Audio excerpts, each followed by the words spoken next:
go to see a show, but Miss Kate said no. I'll tell you what you can do. Take me out to the ball game. Take me out with the crowd. Buy me some peanuts and cracker jack. I don't care if I never get back. Let me root for the home team. If they don't win, it's a shame. For it's 1, 2, 3 strikes, you're out at the old ball game.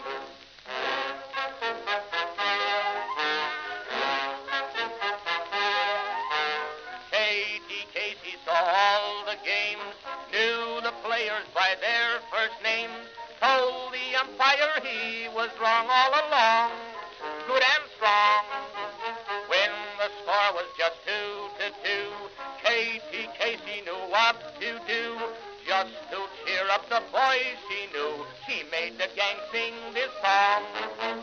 Take me out to the ball game, take me out with the crowd. Buy me some peanuts and cracker jack. I don't care if I never get back. Let me root for the home team. If they don't win, it's a shame. For it's 1, 2, 3 strikes, you're out at the old ball game.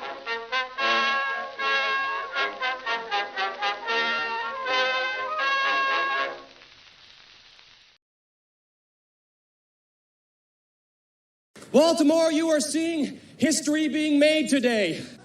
O-R-I-O-L-E-S. Magic, magic, magic, magic. Orioles magic, Philip Hamburg magic. Hey, greetings, folks, and welcome to live coverage of Orioles baseball. Stay right there, microphone. Where this afternoon, the Orioles will be playing their second game of the season.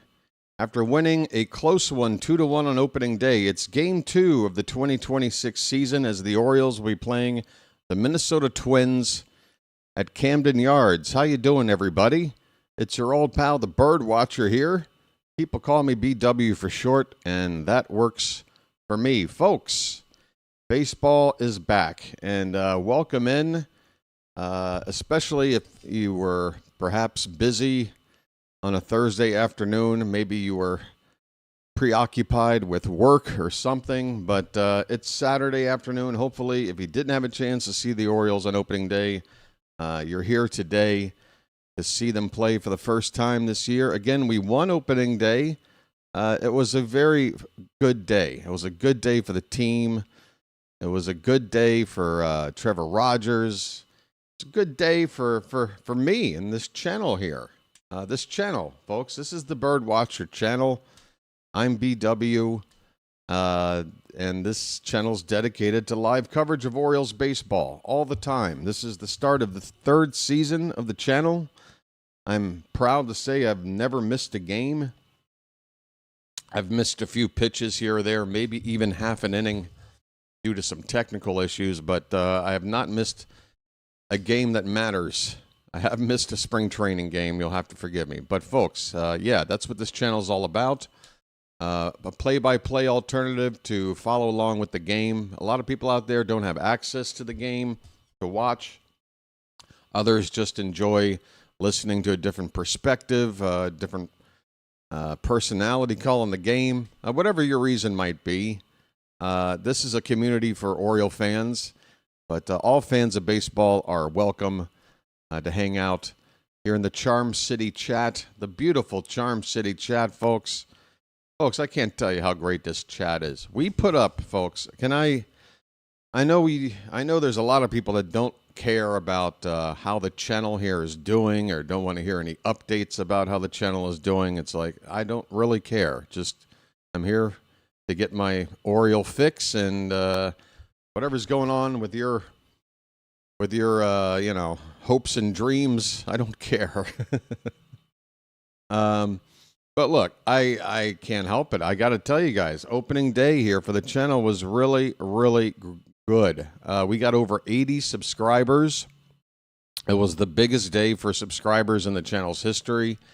We didn't break the record for number of views, but we did come very close to breaking the record for total hours watched. So that tells me that the people that are showing up, they're not just showing up, seeing what it is, and clicking away after a couple of seconds. They're showing up, and they're hanging out. And, yeah, the numbers were great. About 780 total hours of watch time from you folks here for opening day. I want to say thank you so much. It was a great turnout. I don't want to get too excited about it. I can't expect it to be the norm. You know, it's a big game. It could be the biggest turnout of the season, the first game, and it's all downhill from here. I do expect there to be a drop-off. It's just going to be a matter of how much of a drop-off. But it's the best turnout for opening day that I could have realistically have hoped for. And I just want to say thanks to everybody for remembering to come back if you were here before. And if you're new, you're gonna be so thankful for all this. Oh, is there a national anthem going on right now? Should I be quiet? Looks like there's a national anthem going on. So let me pipe down for a minute until this is over. I'll be right back, folks. Don't go anywhere. We're just getting started. We'll go over the lineups and pitching matchups here in just a minute, okay? Thanks, folks.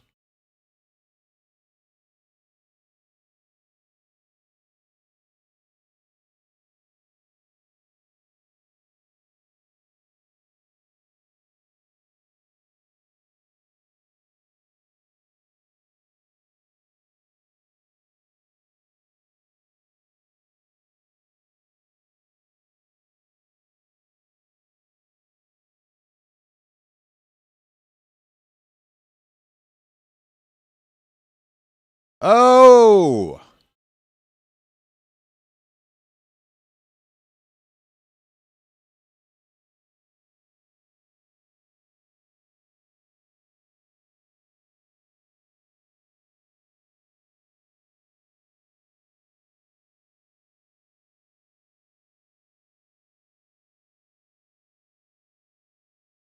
All right.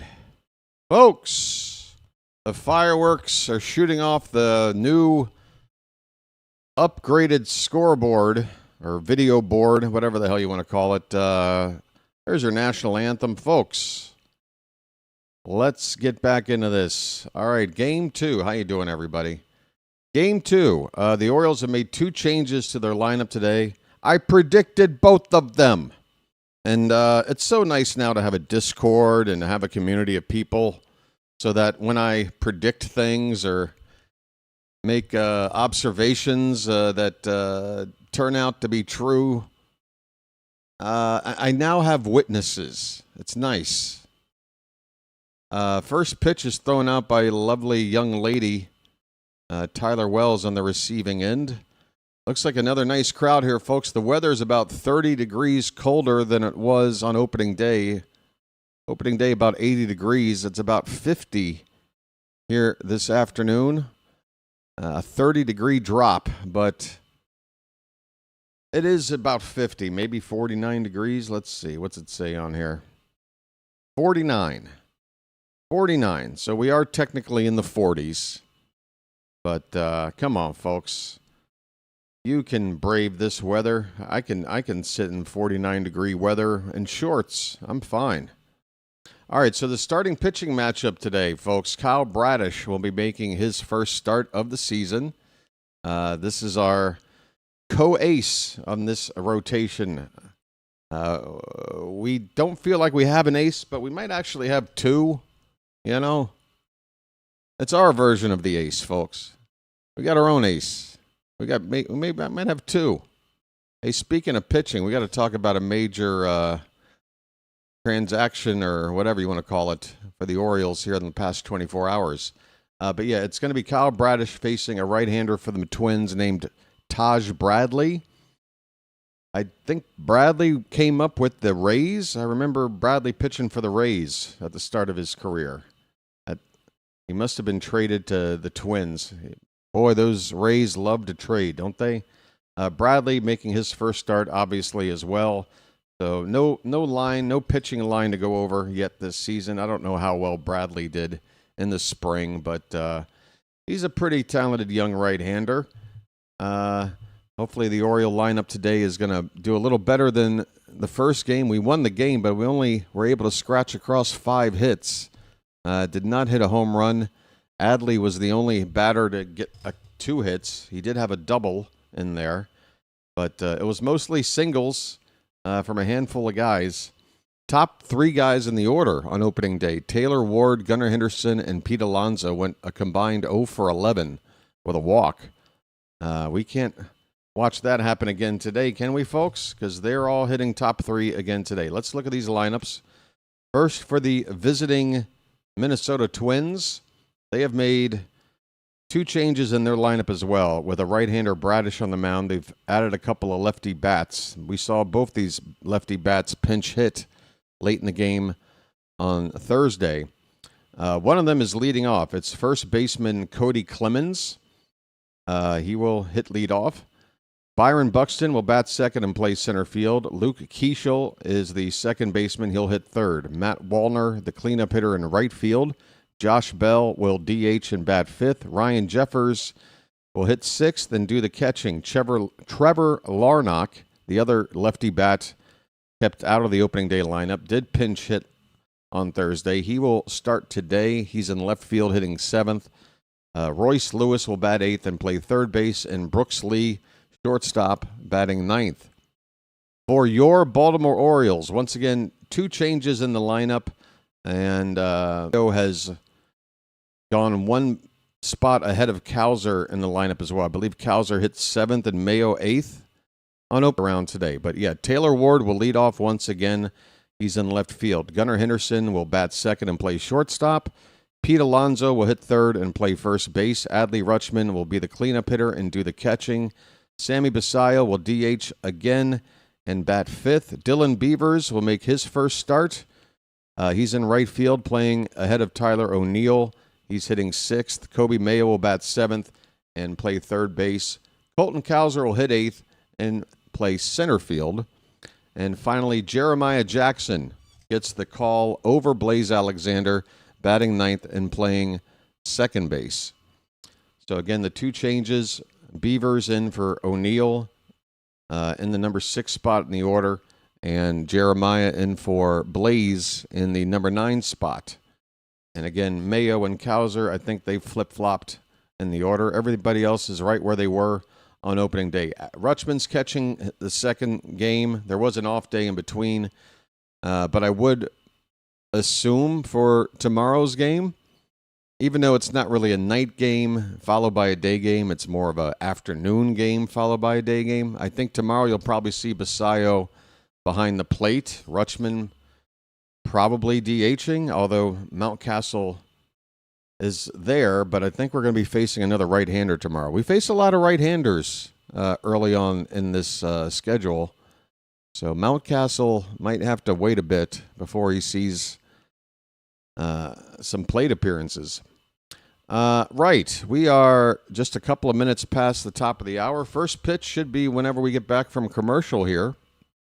So we're about ready for baseball, folks. Let's check in with the Charm City chat. Oh, why do I have this yellow bar? That yellow bar means there's a streaming problem, and I can't afford a streaming problem. I don't want a streaming problem. Folks, can we do a lag check real quick? Let's take a look and see how close I am to you. Folks, I'm going to say a number. Please type in the number as soon as you hear it, okay?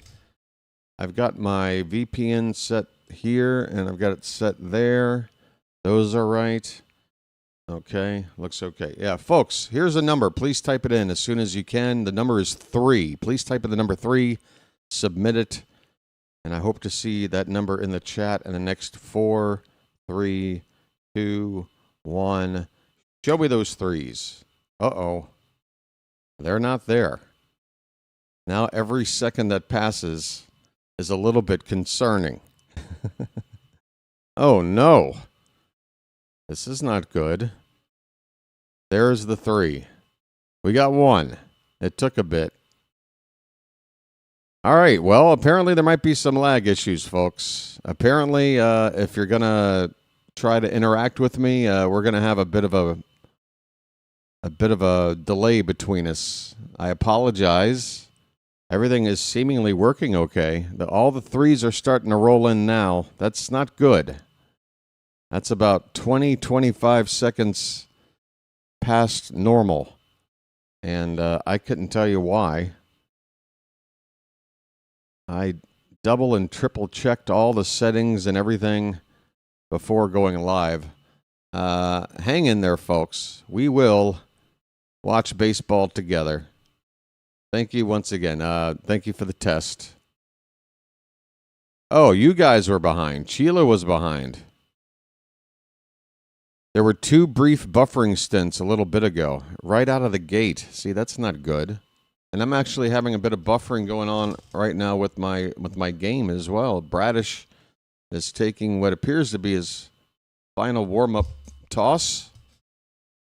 The ball is now getting thrown around the infield. We are about ready for baseball, but I don't know if I'm ready. Because, again, this stream is lagging a bit. Cody Clemens is stepping into the box. Okay. We've got some lag issues, folks. Let's hope they work themselves out early here. Normally, when there's an issue, it starts top of the game. It works itself out within an inning or so. But we're ready for baseball. Let me get this display screen working for you. It jumps out of whack once we get the first pitch. I got to adjust that for you. We are underway. First pitch is already in there. And it's a 2-0 count. Bradish has fallen behind Cody Clemens to begin the ball game.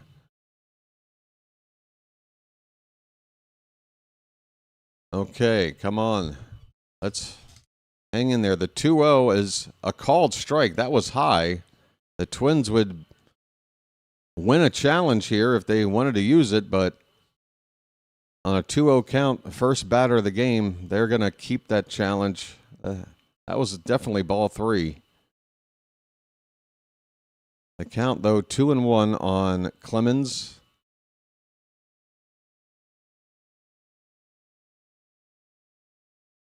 Oh, man, this stream is lagging too much. I'm going to have to find something between innings here. Clemens just struck out. Okay.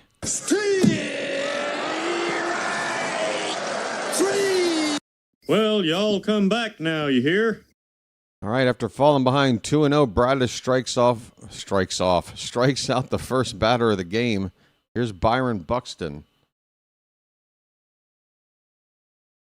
Oh, yeah, we're going to have to... What is up? What is up with all the lagging? Lag.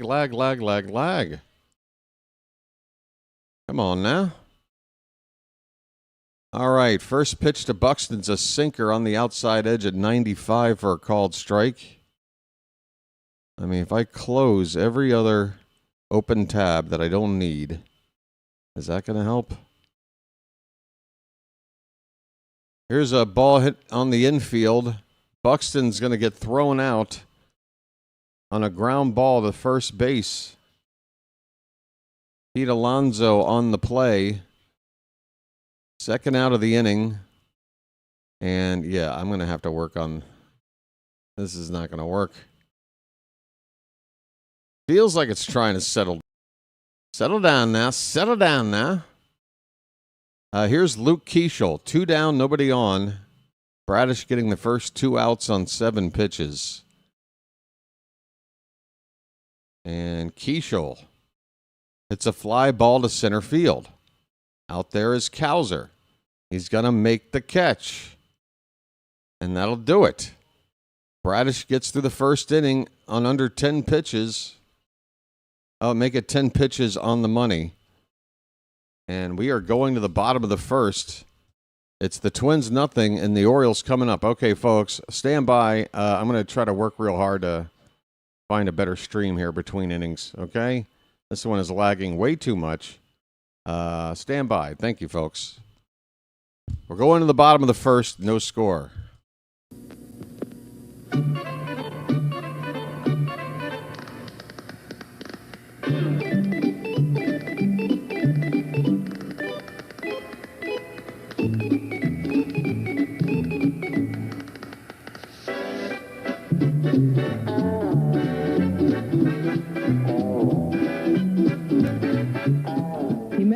strange friend in the Chesapeake Bay when Monday the monster... Oh, wow. Here he Let me comes. show you what I mean now. By the first thing you do is get right up in their face, you point the finger. Then if you can't get close enough, you turn the hand around and kick some dirt. And then if he's missed a strike, you get over here and you put dirt all over the thing.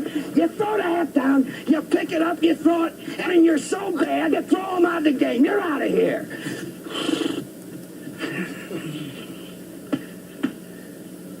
That's the way a major league manager I should, learned something, should buddy boy. get.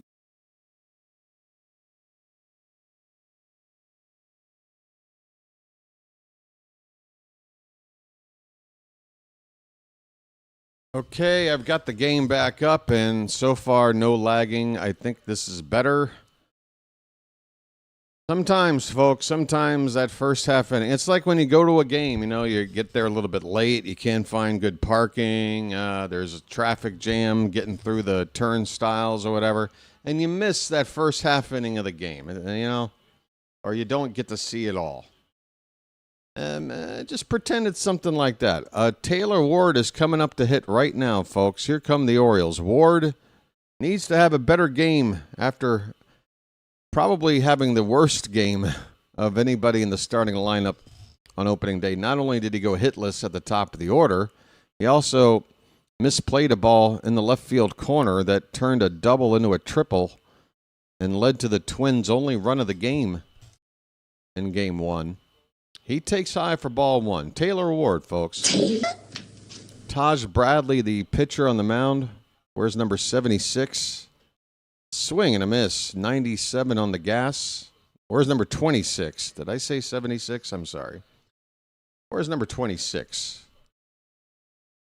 The count is 1-1 on Ward. That pitch is low. Hey, hello to those folks over there on the vertical side. I see you. We got High Priest of the Church of Tea. Hey, first time seeing you for the new season there, High Priest. Mr. Bill Holland is here as well. Chawa's over there. Phantom's checking in. And Juan, I can't read that name. It's very long and very small. Pitch fouled straight back behind the plate. It's 2-2 on Ward.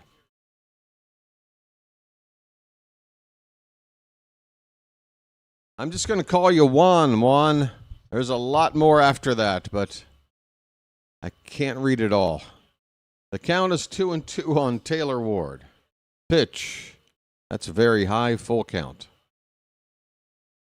Very, very high. And it looks like we are a couple of pitches behind the scoreboard as well. Should I go back to the Yahoo, folks? It might make sense to go back to the Yahoo. Called strike 3. A low fastball right at the knees on the inner half of the plate.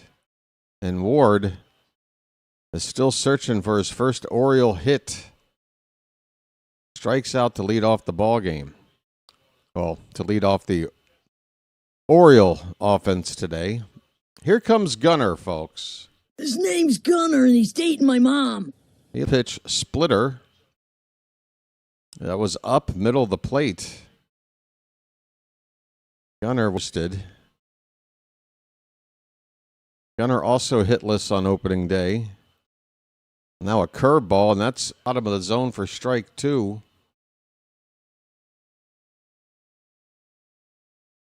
Wait a minute. Now I'm seeing messages in the chat that are just blank.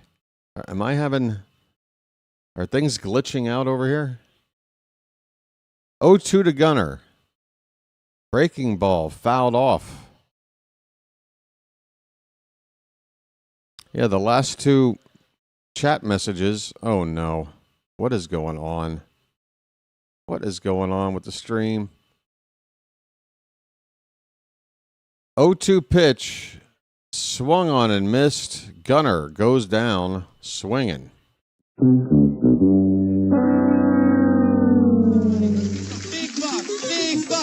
Stop it all. Bradley strikes out the first 2 Orioles of the ball game. Here comes Alonso. Man, top 3 of the order now. 0 for 13. begin the season. Here's Alonso, first pitch swinging, fouls it back. A polar bear stirs. Yeah, I see the lagging.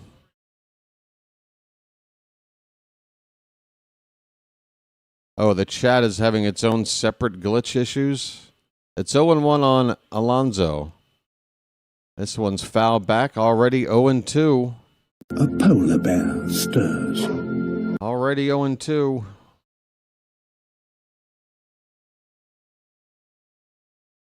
YouTube is not receiving enough video to maintain smooth streaming. What do you mean? Why? The same setup as opening day. Here's a line drive, base hit into center field. Folks, it's the first career hit in an Oriole uniform for Pete Alonso. And folks, it's our new celebration when we get on. That's right. Flap those wings, folks. Flap those wings. We're still going to use our old sprinkler system. Don't you worry. We can work with both. We can work with both. All right. Well, the yellow bar just went away. I think maybe the stream might get back to normal right now. So 2 out, runner at first. Here's Rutschman. 2 hits on opening day. Takes a cutter low for ball 1. Let the clutch out gently, okay?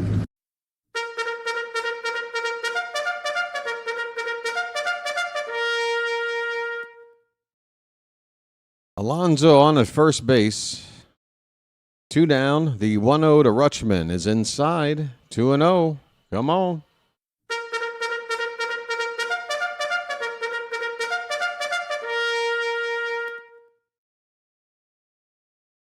The Orioles are wearing their black jersey tops today with the orange lettering, white pants, and the Twins have on their road grays, but without pinstripes today, it looks like. That pitch, where'd that go? That's on the outside edge for a called strike. 2-1 now on Rutschman. Oh, there are pinstripes. It's hard for me to see. Okay, so same uniforms for the Twins as opening day. The 2-1 Adley. Outside, not close. 3 balls and a strike.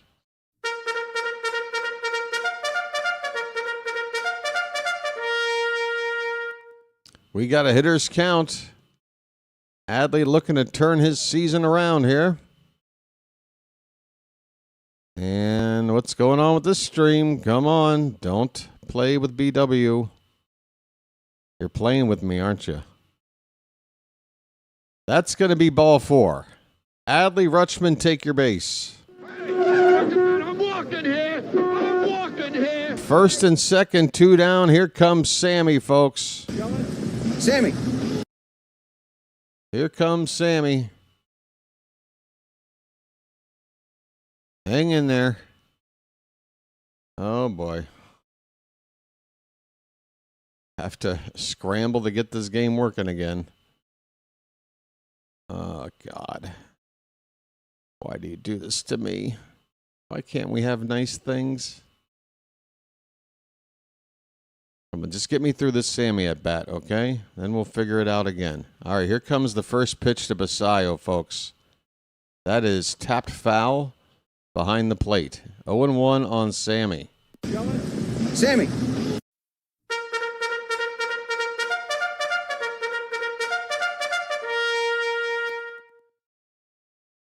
Come on, don't lag. Come on. Bradley's up to 20 pitches here in the first.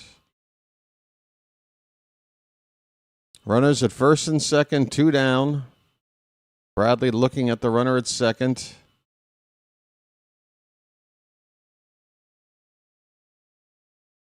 Oh, for the love of God. We got a count of a ball and a strike. I might have missed a pitch. Please just let me see the next pitch. The 1-1. Laid off. That cutter dipping low. 2 balls, 1 strike on Basayo.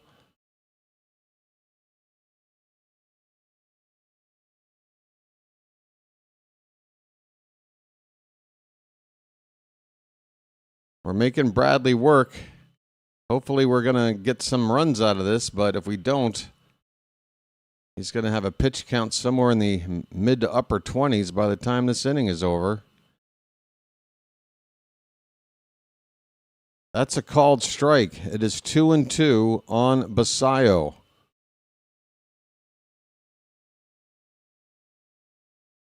Two balls, two strikes, 2 on and 2 out here in the bottom of the first. The Orioles looking to get an early lead here off of Taj Bradley.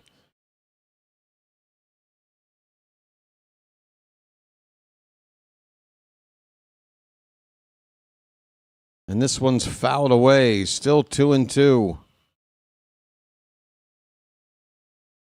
Oh my, folks.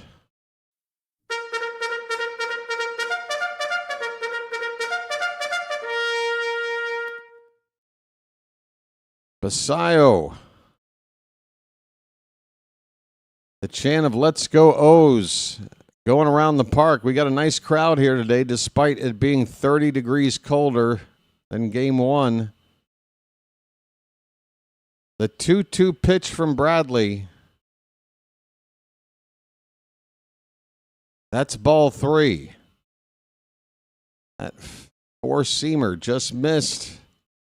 Full count. Come on, folks.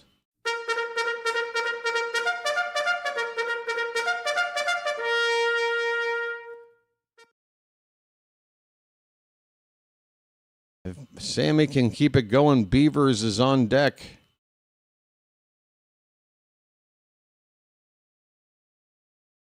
And that is ball 4. Folks, load them up. I'm walking here. I'm walking here. Folks.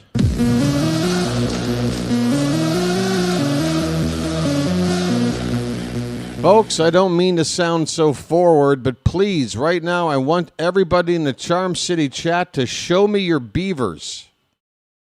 That's right. I know it might sound lewd, a little bit crude, but we're Baltimore, damn it. Show me your Beavers. We got Dylan Beavers coming up with the bases loaded, 2 down. Get those Beavers out. Whip them out quick. Come on, Charm City chat. Don't disappoint BW.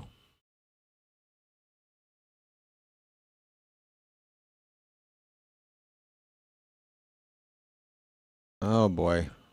We got a mound meeting here for the Twins.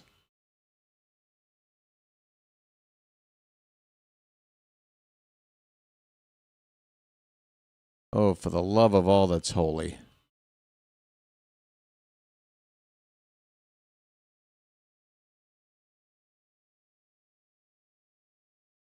It has not been an easy day so far for the streaming. Hello. All right, here's Beavers. Come on, hang in there, stream. First pitch to Beavers is fouled back. 97 on a fastball from Bradley.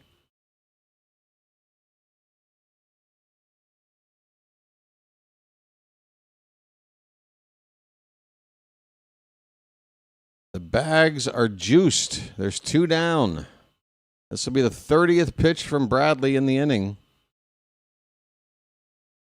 And that is in there, fouled away for strike 2. 2 strikes on Beavers. Got to hang in there, buddy.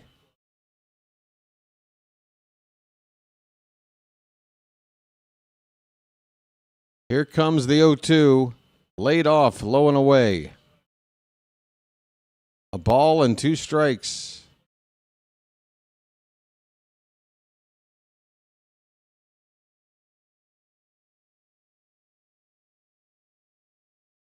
Come on, Dylan. Nice beaver. Thank you.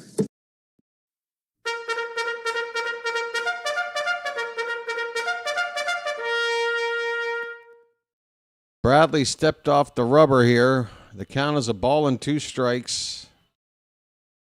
Here comes the pitch. Lays off. It's 2-2. Bradley's going to want to come in with a strike here, not run the count full with the bases loaded. Beavers needs to be ready. 33rd pitch of the inning. 2-2. Swing and a miss. Oh, Beavers could not catch up to the fastball on the outer half of the plate. The Orioles leave them loaded. They leave them loaded. Bradley gave up a hit and 2 walks. And we leave them loaded. We go to the second inning, folks. No score. Ugh.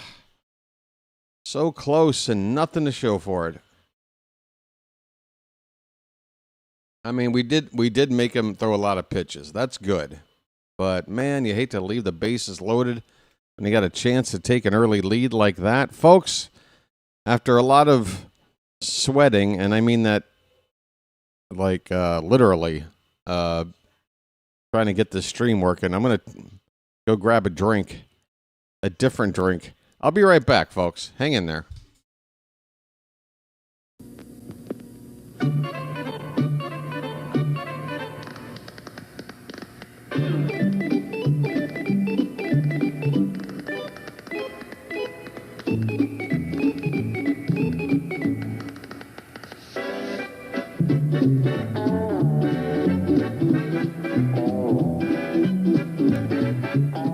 He met a strange friend in the Chesapeake Bay. Bacon! Bacon! Where's the bacon? I smell bacon! Bacon! Bacon! Gotta be bacon! Only one thing smells like bacon! That's bacon! Bacon! Bacon! Bacon! Bacon! There! From that bag! What's it say?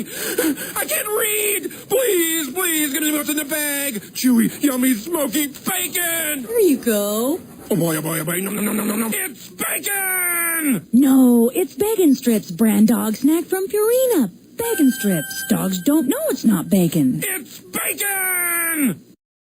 We're on a mission from God. Oh, my God. Melanie Newman. Melanie, do you understand what your job is at this point? You're a snake oil salesman. You're just here to just sell us on all this crap around the ballpark. You're an advertisement. You're not a reporter. You're just an advertisement. First pitch fouled away to Matt Wallner. We are underway in the top of the second inning. Bradish back after just throwing 10 pitches in the first. Here's a ball hit on the ground to first. Alonso will flip it to Bradish, who covers the bag for out number 1. A 3-1 put out to begin the bottom of the second. Or excuse me, top of the second. Boy. More caffeine, please. Hey, folks. Again, we got up to 80 subscribers. We had actually about 82, but a couple of people hit the bricks. But we still netted 80. We are less than 20 away from getting to 3,900. Can we possibly do that today? That would be fantastic. Josh Bell looks at ball 1 inside. I don't think it's too greedy to ask in game 2 to get about 18 subscribers after getting 80 for game 1. Bell crushes it down the right field corner, but it will hook foul. Oof. That ball was a rocket off the bat of Bell. 1-1 on the switch hitting DH. That curveball breaks sharply low into the dirt for ball 2. So yeah, folks, if you're here with us right now and you're not subscribed, guess what? It's free. Just hit the subscribe button at the bottom of your screen and join the BirdWatcher community. It'll make it easier for you to find the channel, and it'll help grow the channel and make it easier for other new people to find. That's how it works, folks. That's a called strike to Bell on the inner half of the plate. It is 2-2 with 1 out, nobody on in the top of the second. Bradish has got on those nice high black socks up to the knees. Always my favorite look, the high socks.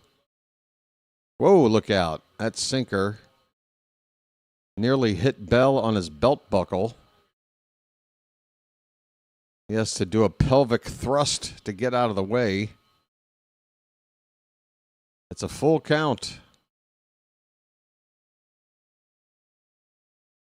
And Bell will ask for time. Dylan Beavers is the worst player in baseball, and it isn't debatable. Well, when you phrase it that way, nobody can respond to you because you're telling us nobody can offer a counter argument. I don't think that's how debating works. I don't think that's how opinions work. I have an opinion and nobody else can give a counter opinion. Okay. Well, then I guess we won't be communicating with you very much. We got a full count on Josh Bell.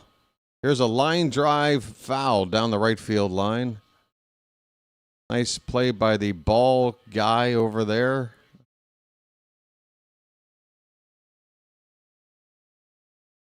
Ball guy, ball girl, ball boy. I think I'm just go with ball person at this stage. Every game I can't tell. Another 3-2 to Bell. Swing and a miss. 95 on the sinker. See you later.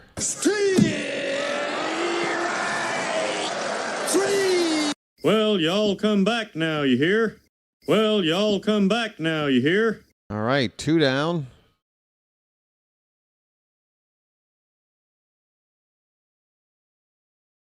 Here's Ryan Jeffers. He hit cleanup on opening day against the lefty Rogers and batting 6th here. Looks at a slider on the outside corner for a strike. Jeffers last year hit .266 with 9 homers, 47 driven in. OPS not too shabby at .752. Again, it's not a very high-powered offense here for the Twins.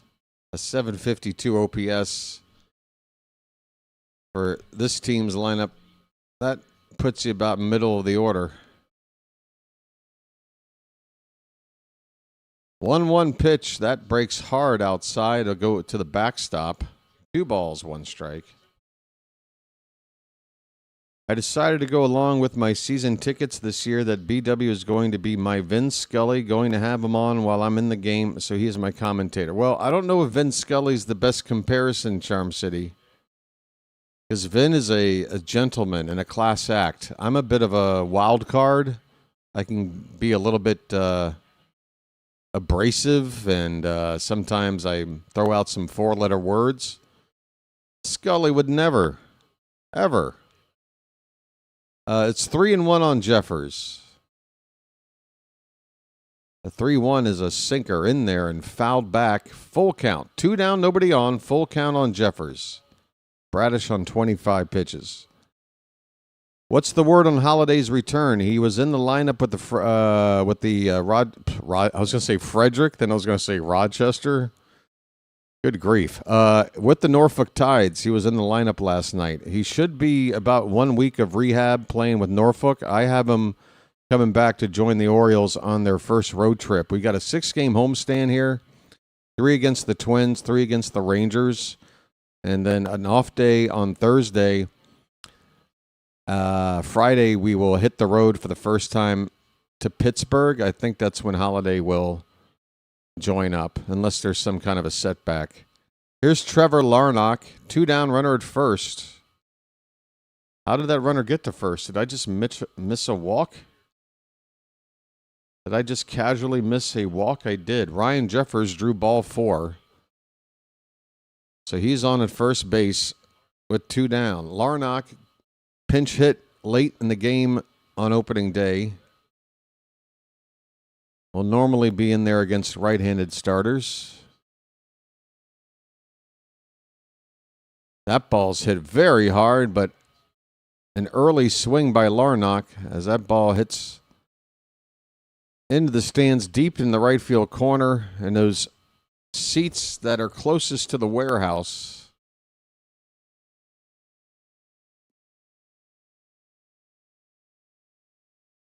A mix of Vin Scully, Harry Doyle, and Jesse the Body Ventura. Fair enough. I'll go with that. But thank you for keeping Vin Scully in there. That's. And now we have three number one seeds in the Elite Who's Eight. this? We got Duke, Michigan, and Arizona. Who's this which uninvited of those teams guest? are you putting on upset alert? Shut your cake hole. All right, here we go. We got a 1-2 count on Larnock. Pitch number 30 of the day from Bradish. Here it is. Hit on the ground. Second base. Jeremiah. Routine play to first, and the inning is over. Bradish is right on pace. 15 pitches per inning.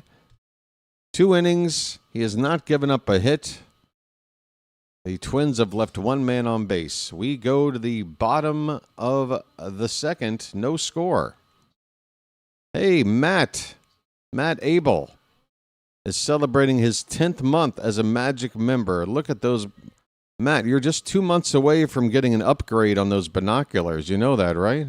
Message for you, son. So what is that? March, April, May. By the end of May, Matt is going to be graduating to the tippy-top binoculars. You see those binoculars George has, Matt? Message for you, son. You're 2 months away from the golden binoculars, my friend. And I want to thank you very much for that. I really do. That's right. Thank you so much for the support, folks. You can be a Magic member as well. Again, I'm fully transparent about it. I'm not trying to make it sound like it's more than it is. Really, the only perk you get for being a Magic member that other people that aren't members don't get is access to some special emojis in the chat, plus a little binocular badge next to your screen name there. But it's really more about just supporting the channel. Again, folks, this is a completely independent, do-it-yourself, low overhead, no resources kind of a channel running out of a small apartment in Thailand at 3:30 in the morning. So the way this channel is going to grow is with, support. Again, I want to stress, I'm never going to have any content on my channel behind any kind of a paywall. There's not going to be a Patreon where people that if they give extra money will get additional content. All my content on this channel, folks, is free to everybody. So I'm not trying to look to make money that way. I'm just going to rely on your generosity, whether it's through memberships, donations to ko-fi.com /birdwatcher. Hey, we got Kobe Mayo coming up. First pitch is a ball, the next one is low. Just get it all on there. Just spread it out. But yeah, first things first, if you don't have any money to help out, it's fine. Because I'm in the same boat as you. Here's a line drive, base hit. No, it's a line drive caught into left. Oh, Mayo hit that on a line hard. But it stayed up. 110 off the bat of Mayo. A very good swing. Unlucky result. One away here in the bottom of the second. That ball just kept going up. It was like a line drive off the bat. I thought it was going to get no more than 6-7 feet off the ground and drop in. And then it just kept going up. And then it allowed for the ball to travel all the way out to the left fielder. Here's Colton Cowser. Folks, get those cows up in the chat. I know we got a delay. There's a called strike on the outside edge at 99 from Bradley. And it's already 0-2 on Cowser. The 2026 Orioles have a case for least talented offense in MLB history. Enza, you're just here to antagonize. You're saying the most baseless things. What is your end game here, sir? You're here just to let us know how much the team sucks for the next 2.5 hours? 0-2 pitch to Cowser is high. 1 ball, 2 strikes. Why don't we just skip ahead to whatever your agenda is? What's your end game? I'd love to just skip ahead. 1-2 pitch. Breaking ball. Cowser just got a piece of it. And it's fouled behind the plate. Come on, Enza. You got to keep up, buddy. If you're here to dunk on the team, you got to be quicker. 1-2 on Cowser. 1 down, nobody on. The pitch. That one's lifted in the air to right center field. That ball's traveling. That ball's going to get down and bounce up against the wall. Cowser will get to second base, and oh, yes. Folks, Red Bull gives you wings. Splash it up. We got a 1-out double from Colton Cowser. Splish, splash, I was taking a bath.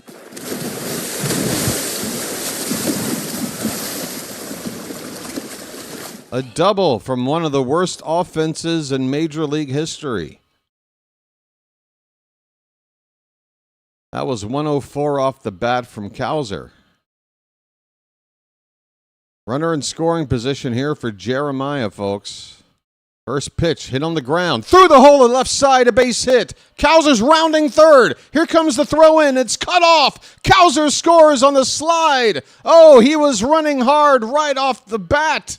And the Orioles have taken a 1-0 lead. RBI single from Jeremiah. Jeremiah was the bullfrog.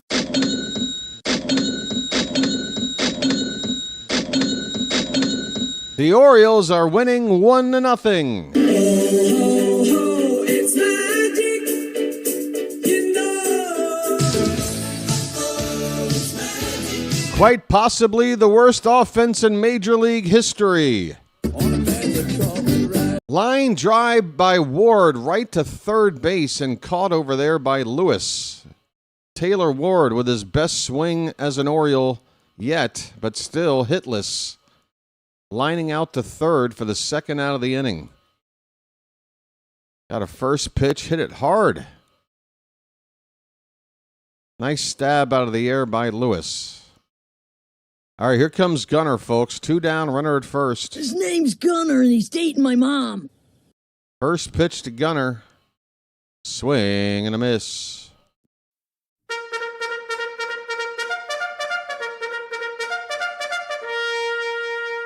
If the Orioles traded for anybody but Taylor Ward, the 2026 would have case for being best offense in his. How does that make any sense? How does that make any sense? He's one bat in the lineup. You're saying adding him to the lineup that already exists makes them the worst lineup. Replace him with anybody else, and it's the best lineup. That makes so much sense, dude. Pitch to Gunner is low. Folks, I love intelligent people making their way into the Charm City chat, giving us their hot takes. It's 2-1 on Gunner, folks.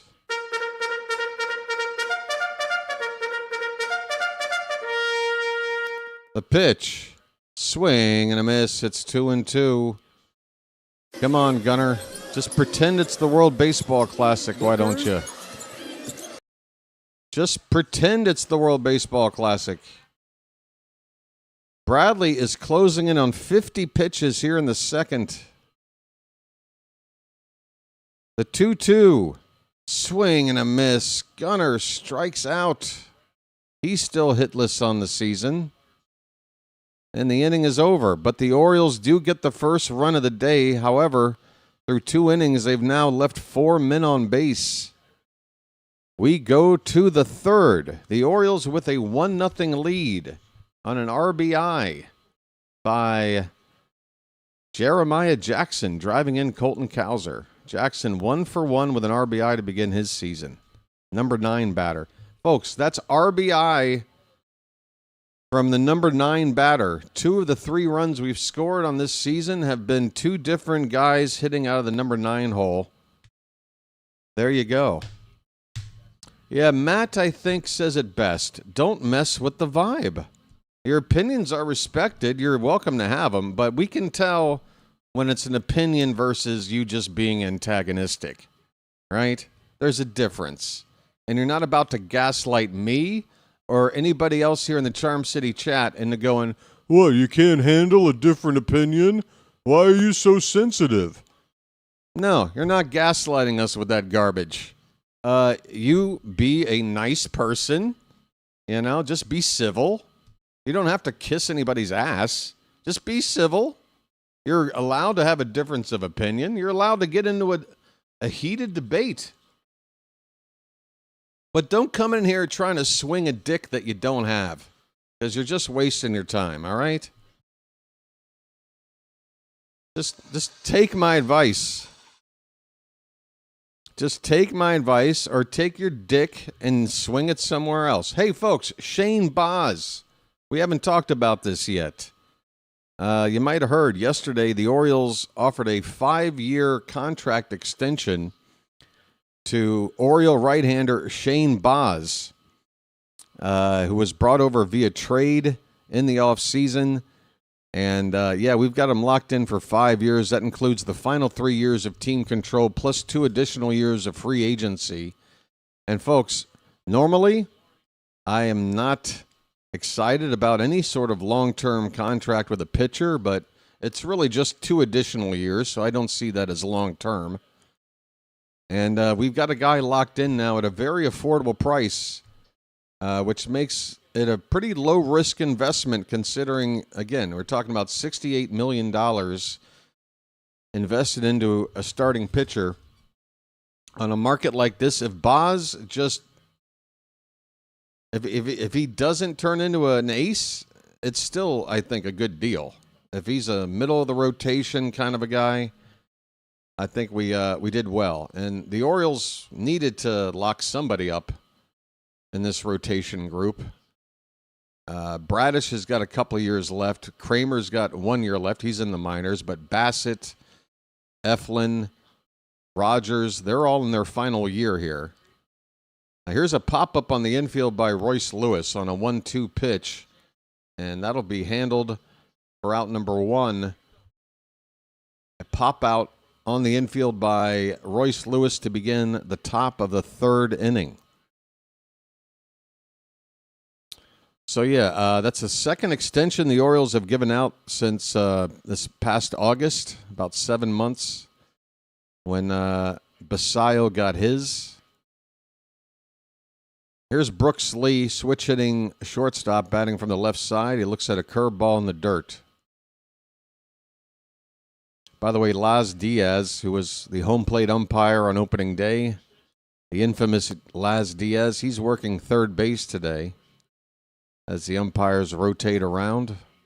We'll see Laz at second base tomorrow afternoon. Mike Elias is sitting in with the Oriole Masson crew in the booth. Hopefully he's getting grilled. Here's a chopper foul, a curveball to Brooks Lee. Makes it no balls and 2 strikes.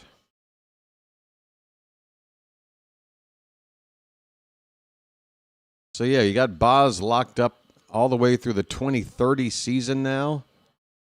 So that's one spot you can pencil in for several years to come. That's a good thing. This one is bounced in there. Count as 1 and 2. Well, I don't think if Baz hit free agency as a 27-year-old, I think he's probably looking to get more than 5 years. But in a situation where, again, you're buying out arbitration years, it's just 2 additional years. It's a low risk. There's a chance where we're going to go, damn it, we threw away some money because ineffectiveness or injury. Here's a fly ball to right field. Dylan Beavers will have an easy play. That's the second out. 2 down here in the top of the 3rd. Bradish has faced, just 1 batter over the minimum. He's yet to give up a hit. Here comes Cody Clemens back to the top of the order. 2 down, nobody on here for the Twins. Yeah, and also it's a contract that's set up to where the arbitration years, we're basically paying him peanuts. It's the final 2 years of the deal where he starts to make pretty much, like 2/3 of all that money is coming in the final 2 years. We got a count of a ball and a strike on Clemens. Bradish just got to his 40th pitch of the afternoon. We can get this guy in the next couple of pitches. That'll take his pitch count per inning from 15 down to about 14 or 13. Let's see. 1-1 the count. And now my screen is freezing again. Come on now. Don't do this to me. I gotta need a refresh. It looks like we just got that final out. It's looking that way. I'm going to have to refresh everything here, folks. Stand by. Refreshing everything. Stand by. Whoops. It looks like that's the final out of the inning. Cody Clemens has been retired on another strikeout from Bradish. All right, there it is.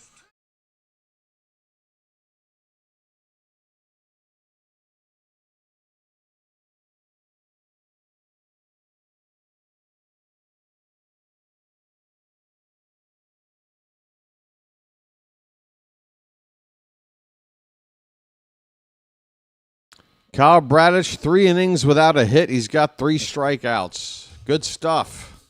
We go to the bottom of the third. The Orioles lead it 1-0.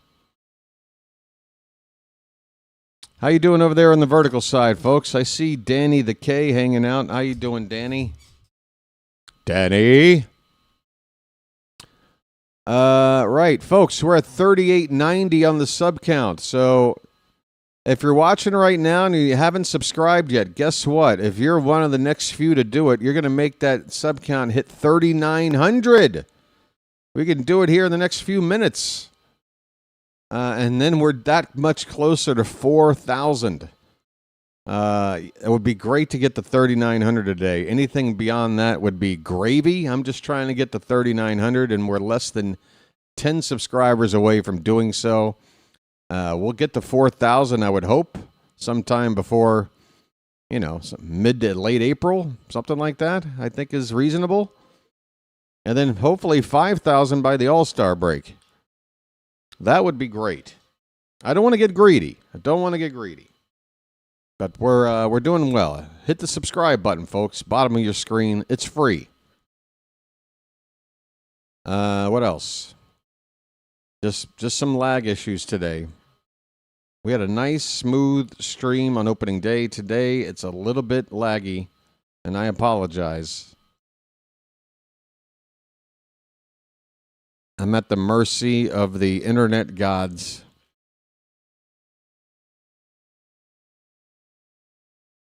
Ooh, donuts. Don't show me donuts. I love donuts.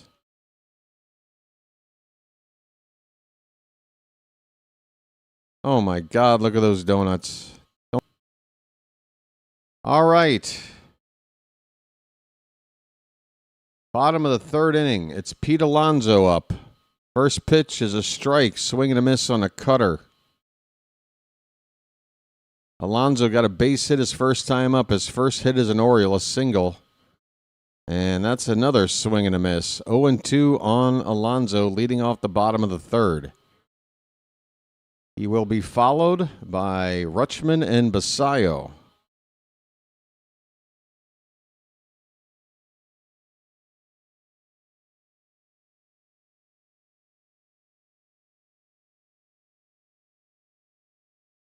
Here comes the 0-2. That's popped up, foul, and out of play.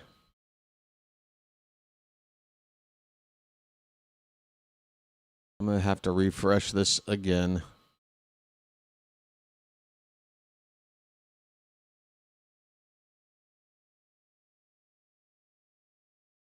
O2 pitch swung on and missed, and Alonso strikes out for the first time today.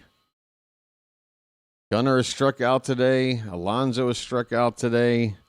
Ward has struck out today already. Man, we got to get the top 3 guys going. 0 for 11 on opening day and 1 for 6 so far today. That works out to 1 for 17 out of the top 3 guys in our lineup. We have got to get him going. Here comes Rutschman. He looks at a splitter top of the zone for a strike. Adley, he drew a walk his first time up.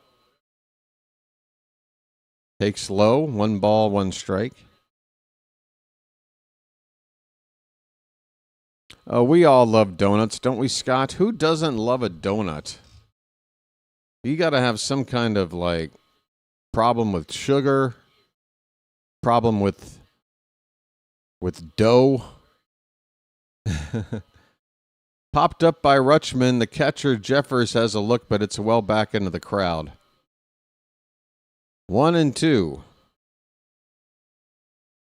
Bradley would love to have a quick inning. He's had to throw a lot of pitches in the first 2 innings.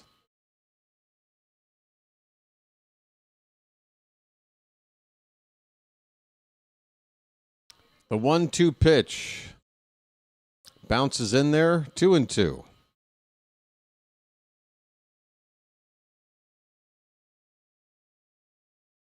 I'm actually getting more and more annoyed with everything Melanie Newman. I need to just, I guess, calm down and just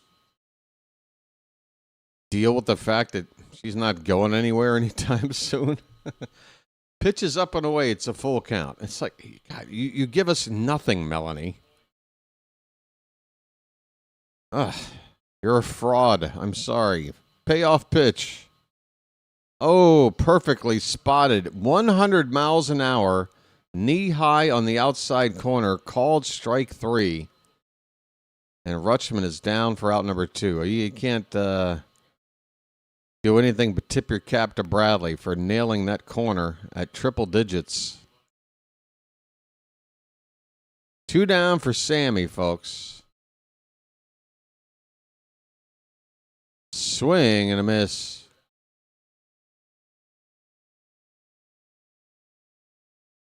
Yeah, that's the other thing, Phantom. Yeah, like I want to just hear her voice. No.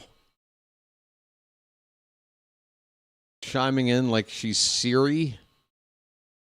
It's 0-1 on Basayo. Pitch. Swing and a miss. Quickly 0-2. Bradley looks like he's getting sharper as the game's going on here. This 3rd inning, he's looking pretty unhittable. 2 down, 2 strikes on Sammy. And that one's low. Splitter.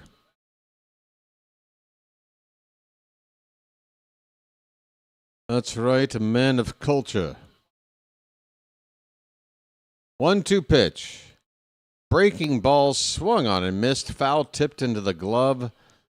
And that'll end the inning. The Orioles go quickly and quietly here for the first time today.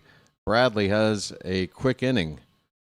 We head to the 4th. The Orioles have a 1-0 lead.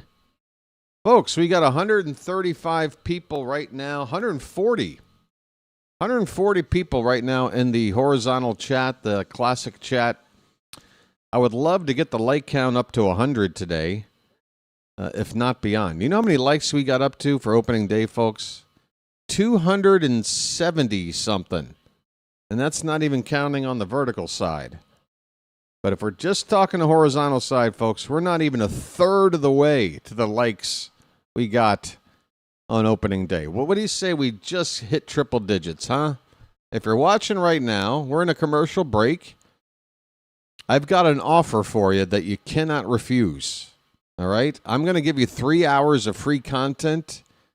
I'm going to try to call the best Orioles game I can. Entertain you, give you the passion, give you the knowledge, all that in exchange for you tapping that thumbs up for, 1.3 seconds. What do you say? It's a great deal. It's a great deal. I really appreciate it, folks. The likes help. We're up to 85. We'll be up at 90 in no time because I know we got a delay and everybody's going to jump in. Look at that, 86. We're off and running. You guys are great. I really do appreciate it. No, I don't feel like a god where I say, hey, can you guys do this? And then it happens and I get all high in my... No, I'm very appreciative. I promise. Yeah, I can be a bit cocky. I can be a bit of a prick. Or come off, I don't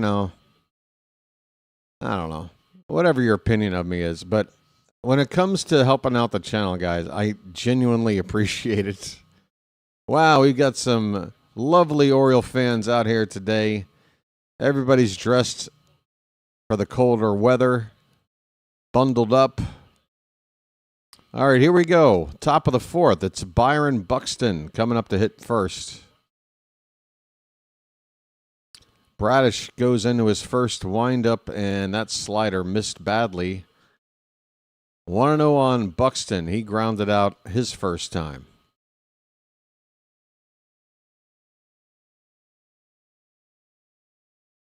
Buxton, the only representative for the Twins on Team USA in the World Baseball Classic. He was the starting center fielder when the tournament began, but a nice showing from Pete Crow Armstrong giving a chance to play center as well. By the time that tournament was over, I think Crow Armstrong had taken over. Here's a backhanded play by Jeremiah, but wow, it did get to first in time. A bounce throw. I thought it would be late. I'm sure we're going to get a review. But my goodness, Jeremiah Jackson ranging far to his right, backhanding and getting off a bounce throw to first. Beats Buxton, but I'm not sure if he did. Whether he did or not, it was a great play. Now we got to see if he actually pulled it off.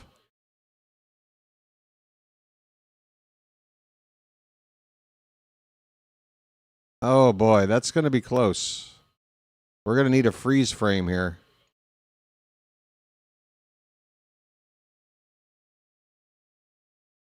I mean, you got to freeze it. You're going to have to freeze it. It is a tie. It is a tie. And tie's supposed to go to the runner, but at the same time, on a challenge, I don't know if it's going to work that way. The onus is on indisputable evidence of being safe. I don't know why they're showing this angle. You can't see shit.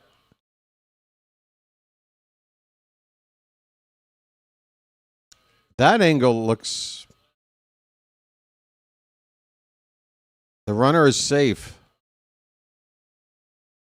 Buxton did reach, and folks, that was my original. My eyes saw it safe from the live play there. So Buxton reaches with a leadoff infield single.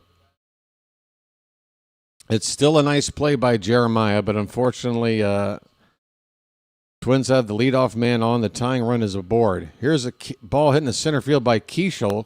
Cowser, kind of circulatory route to the ball. He's going to, get the ball back in. Buxton's going to tag and move up to second base on that fly ball.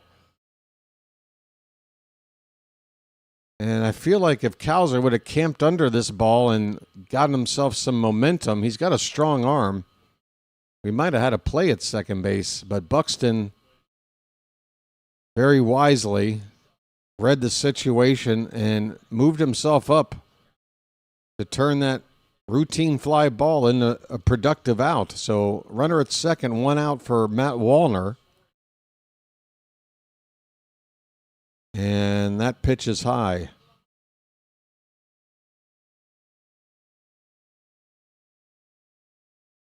Wallner grounded out to second his first time.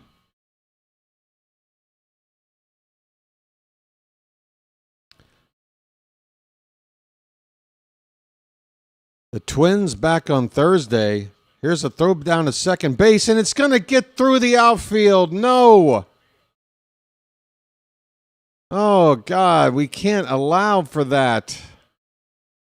Rutschman looking to catch Buxton off the bag at second, which is already asking a lot. Buxton's a smart base runner. He took an extra bit of a lead off second, and he pretty much induced that throw from Rutschman. The throw came in. It hit off Buxton's helmet into the center field. So now the tying run at third with only one out and a 2-0 count on Wallner.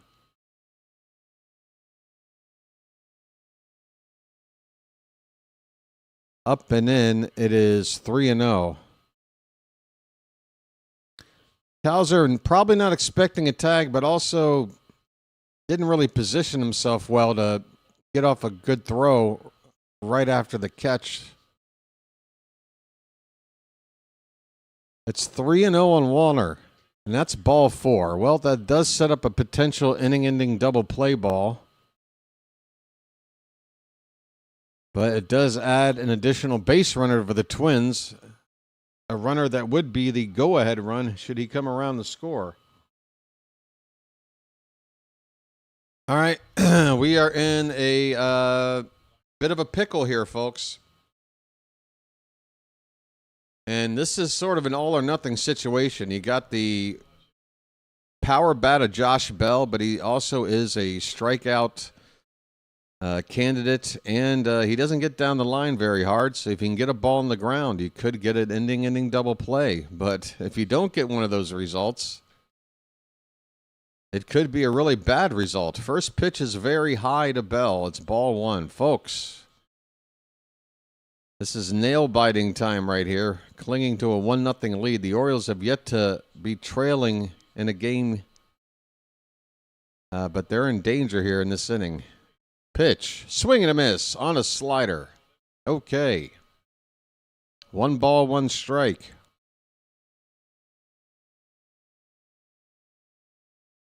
The chant of Let's Go O's is trying to get going around the park. It kind of died out. The 1-1. Outside edge. No, the ump won't give it to us. And it did look about an inch or two outside, so good thing we didn't challenge.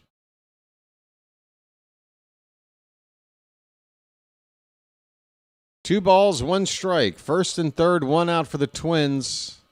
1-0 Baltimore here in the top of the 4th. Swing and a foul ball back behind the plate. We got 2 strikes.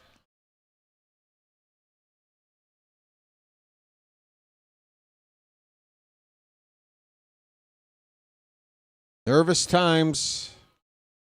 Bradish trying to work out of a jam. 2-2 on the batter.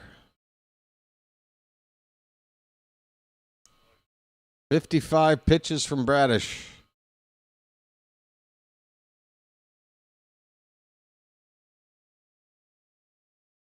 The 2-2 to Bell. No, we're going to throw to first. Wallner's back standing.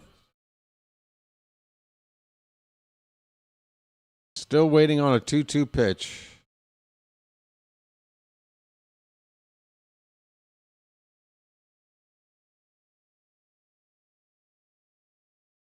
All right, we're ready. Here it comes. That ball's hit in the air. Left field. Taylor Ward is going to circle under it, make the catch. Here comes the throw in. The runner's tagging. A play near the plate. The throw is late. A little bit offline. Buxton will come in to score, and that run, Buxton absolutely manufactured it himself. He tagged and got to second base on a routine fly ball to center field. He then induced a throw to second base, which went into the outfield. That allowed him to get to third, and now he comes in to score the tying run on a sac fly, using that speed of his once again to get in there. So, yeah, Byron Buxton did everything to make that run happen. It's a 1-1 game, 2 down runner at first for Ryan Jeffers. And that slider's low and away.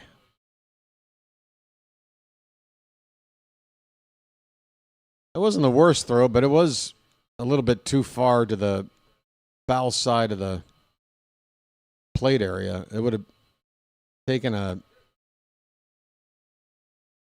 Yeah, I mean, you know, could have been a little better. It could have been a lot worse. Could have been a little better, though. Hey, the lower bowl of the ballpark here is filled up. Really nice. 1-1 pitched is low and away. 2-1. Bradish has only gotten a first pitch strike to 5 of the first 15 batters he has faced. That needs to be improved.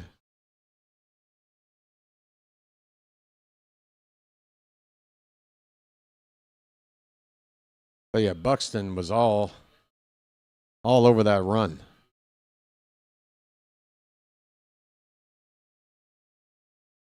I mean, remember, that all started with a play that was initially called out at first base.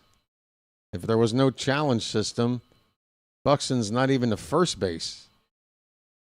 Never mind taking second on a fly ball, taking third on a throwing error, coming home on a sac fly. 2-2 on Jeffers. 2 down. The pitch, in on the hands, fouled away. We'll do it again. So now Bradish is averaging more than 15 pitches per inning. He's over 60 now here in the fourth. It's been a tough inning here.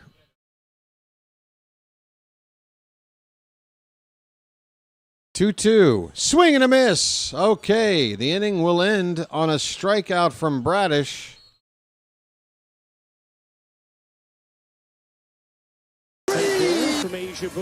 Whoops. Hey, get this basketball out of here. Enough with the basketball. Come on. All right. Well, the Orioles give up a tying run thanks to the magic of Byron Buxton. The only hit of the day for the Twins comes around the score. Excuse me. We go to the bottom of the fourth. We're tied at 1. All right, folks. Once again, I'm going to have to put out the the call. The call to those in the chat, folks. Maybe you in the Charm City chat can help me convince those watching right now who have not hit the like button to go ahead and hit that like button, because we're just 11 away from 100. And that's just the baseline, okay? Let's get it, we're up to 90. Let's get it to 100. I gotta go find my luckies. I need a lucky strike. So I'll be right back, folks. Don't goo anywhere.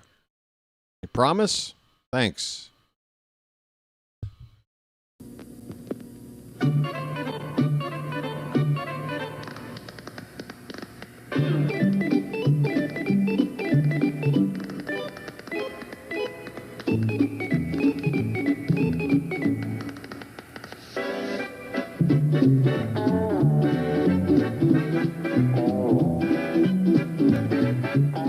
He met a strange friend in the Chesapeake Bay when Mondi the monster... Are there things that make you angry?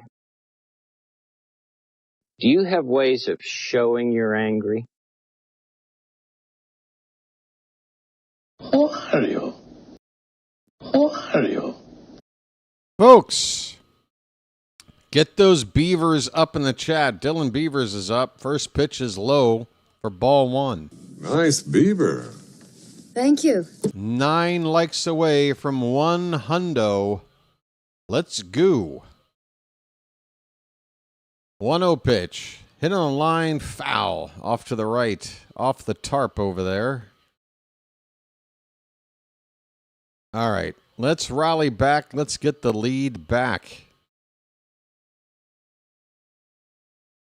Ahoy, crew members. How you doing, Bobo? 1-1 pitch. That one's left upstairs. A splitter that just kept going up and never came back down.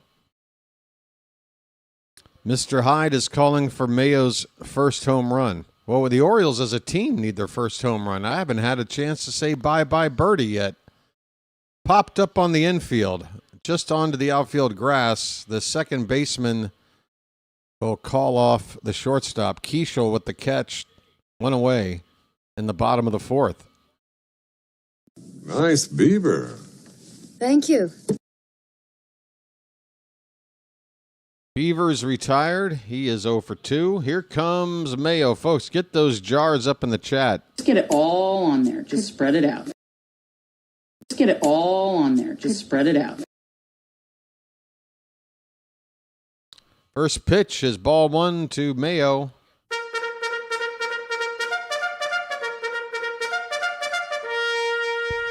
Mayo hit the crap out of the ball his first time up. He hit a hard liner out to left field. And this pitch that was originally called a ball is a ball. I guess the Twins challenged. No, the Twins challenged what they thought was a strike, and they lost. It was ball 1, high to Mayo. Okay, so the Twins lose a challenge. They have 1, we have 2. 1-0 pitch to Mayo outside, 2-0. Let's go.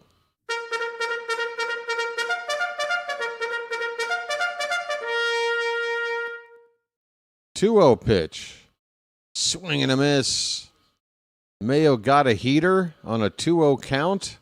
He took a big cut, and he still came up empty. 97 as it rode up and in. It was in the zone, but he still couldn't get to it. Base is empty, 1 away. We're in the bottom of the fourth, tied at 1. The 2-1 pitch. That hits the outside edge, 98 on the fastball.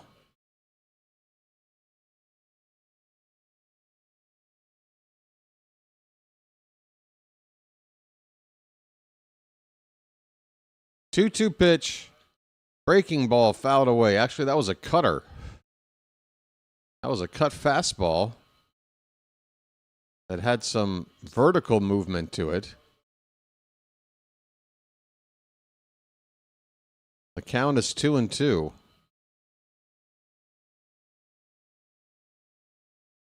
Did I mention that ball was fouled off? I'm not sure. 2-2, that's fouled again. That was at 99.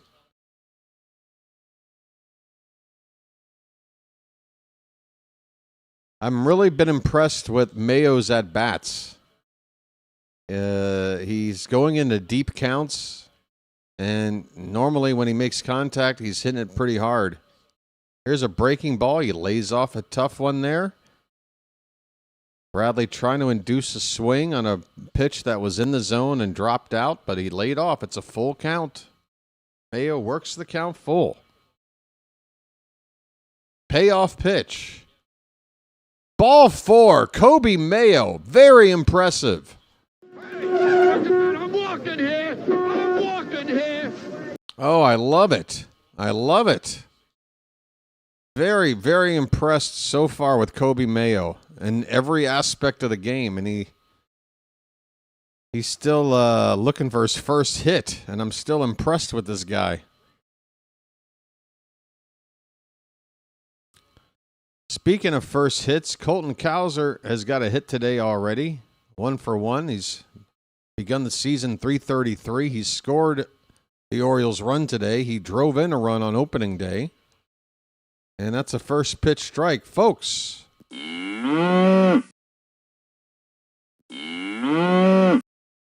Runner at first, 1 out. 0-1 the count on Cowser. Pitch number 78 from the right-hander Bradley is fouled away. Cowser in a 0-2 hole.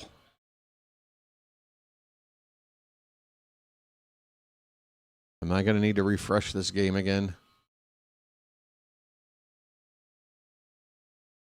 No balls, 2 strikes. Pitch. That one's laid off. Pitch low. Next pitch will be number 80 from Bradley. He might go 5 innings, but no more than that.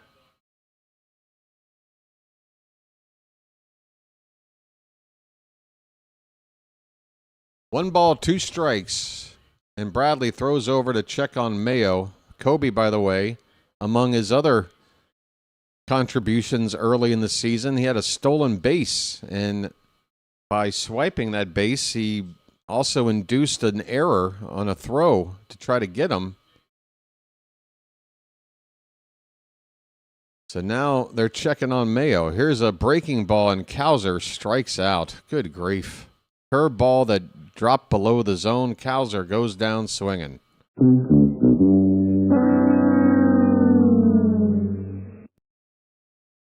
All right, folks, Jeremiah Jackson. He's driven in the only run today. Can he do something here with 2 down and a runner at first? Jeremiah was the bullfrog. The Bullfrogs are in the chat. The first pitch is outside edge, first strike at 97.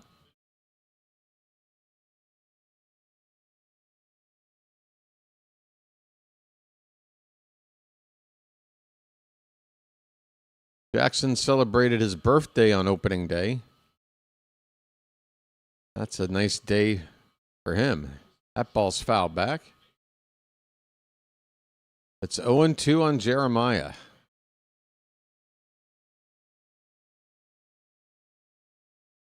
Orioles have been behind in the count a lot.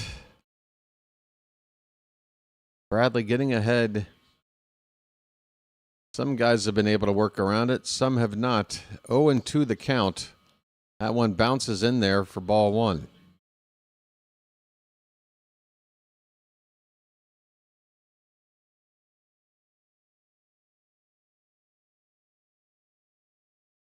We've got a cast of characters in the Oriole fan base here. Just another freak in the freak kingdom. 1-2 pitch. Breaks low and in. 2-2 on the Bullfrog.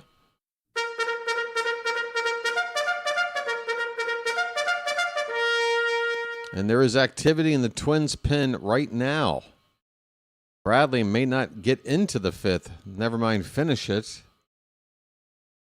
The 2-2 to Jeremiah. Fouled away. That was 99 miles an hour. So this next pitch will be 86 from Bradley. He might only go 4.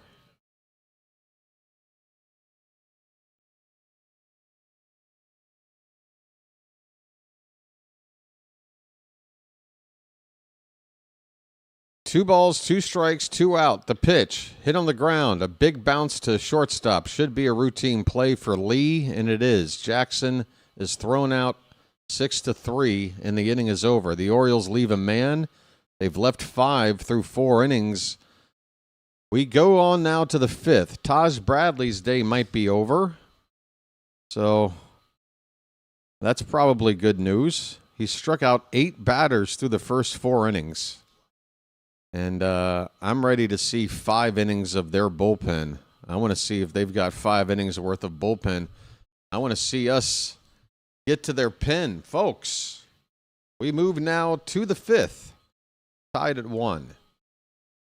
And 6 likes away from 100 on the horizontal side. Hello over there, vertical. The vertical people. The vertical people. Oh. Come on, we're all Marilyn Manson fans, right? The vertical people. The vertical people. Oh. Oh. The vertical people. The vertical people. The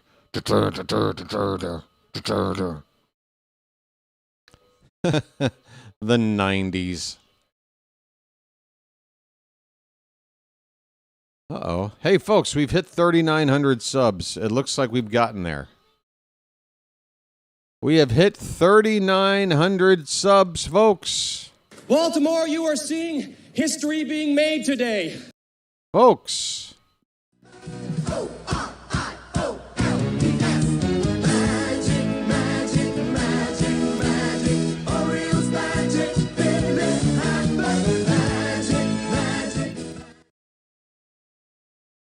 Okay, terrific. It'd be even better if my stream page would open back up. Come on, you can do it. Open your ass back up. Come on. Good grief. Just open the page already. We are in the top of the fifth. 62 pitches from Bradish so far. And the first pitch is a curveball, swung on and missed. Something went wrong. What? What is going on here? Why can't we have nice things? I'm trying to get the chat back up, folks. I can't see you right now. But we've hit 3,900 subscribers. Thank you so much. 0-1 pitch to Larnach. Curveball bounces away. Far, far away. 1 ball, 1 strike.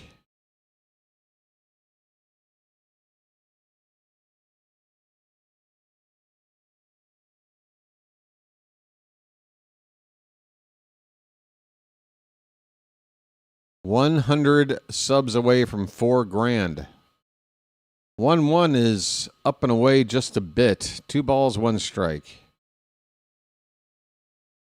5K before May. I'll take it during May. I'll take it. 2-1 on Larnach. Make it 3-1. You do not want to walk the leadoff man in a tie ball game. Especially bottom part of the order. Fouled away. It's a full count on Larnach. 3,900, folks. And I want to thank you very much for that. I really do. Baltimore, you are seeing history being made today. Stone Temple Pilots. And I feel it. Where you going for tomorrow? Payoff pitch. Fouled away. Where you going with the mask I found? And I feel it when the dogs begin to smell her. Well, she smell the love.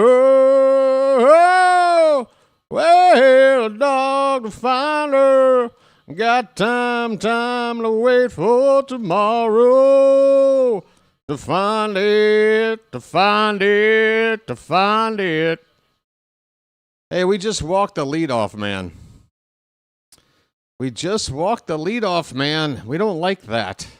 Larnach gets ball 4.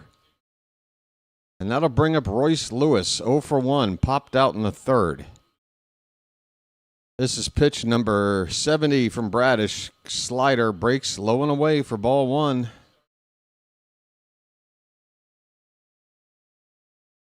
Temple of the Dog. Well, it's the same kind of voice, you know, it's that 90s grunge voice. You gotta have that drawl in the voice. There's a strike, 1-1 to Lewis.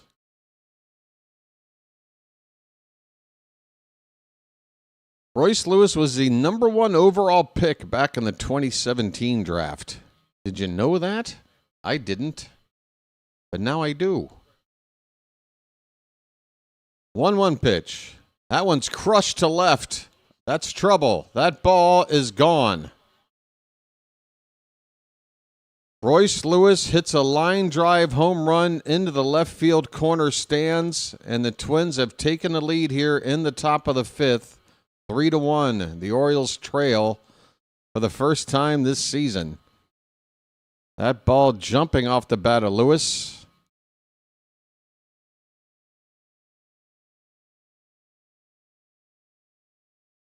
Bradish gives up a long ball, a sinker. It wasn't a bad pitch. It hit the inside corner of the zone, up and in. But Lewis turned on it. And we are trailing. Base is empty, nobody out. And the number 9 hitter, Brooks Lee, coming up. Swing and a miss.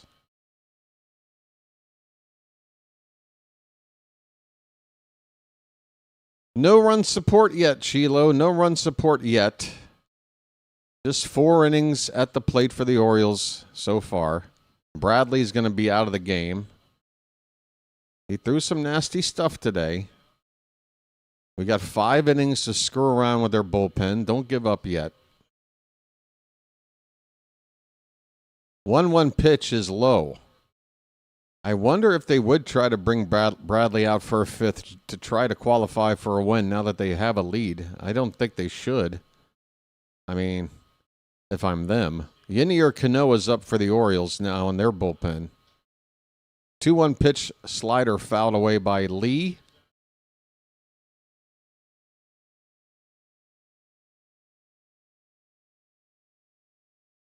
And it's starting to look like 5 innings will be it for Bradish. He's in the upper 70s here, still looking for the first out.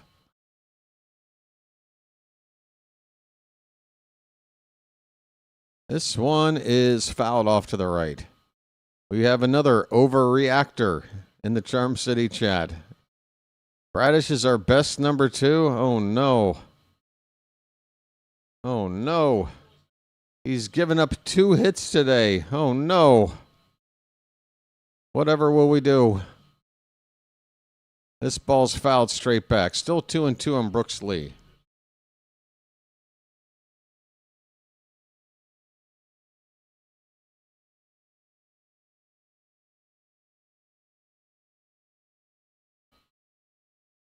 He got over there. He's a big man. He's barreling into a netting there. He used his right hand to brace himself. Good job by Mayo to get the first out.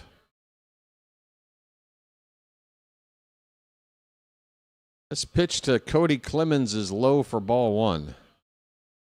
So the lineup flips over here for the Twins once again. 3rd time through. Clemens 0 for 2. That's a called strike slider, and the Twins want to challenge that. They think that was maybe low, maybe a bit outside. It was low. A good challenge by the Twins. They win it. They only had 1 left. They still do. So that'll make it a 2-0 count on Clemens.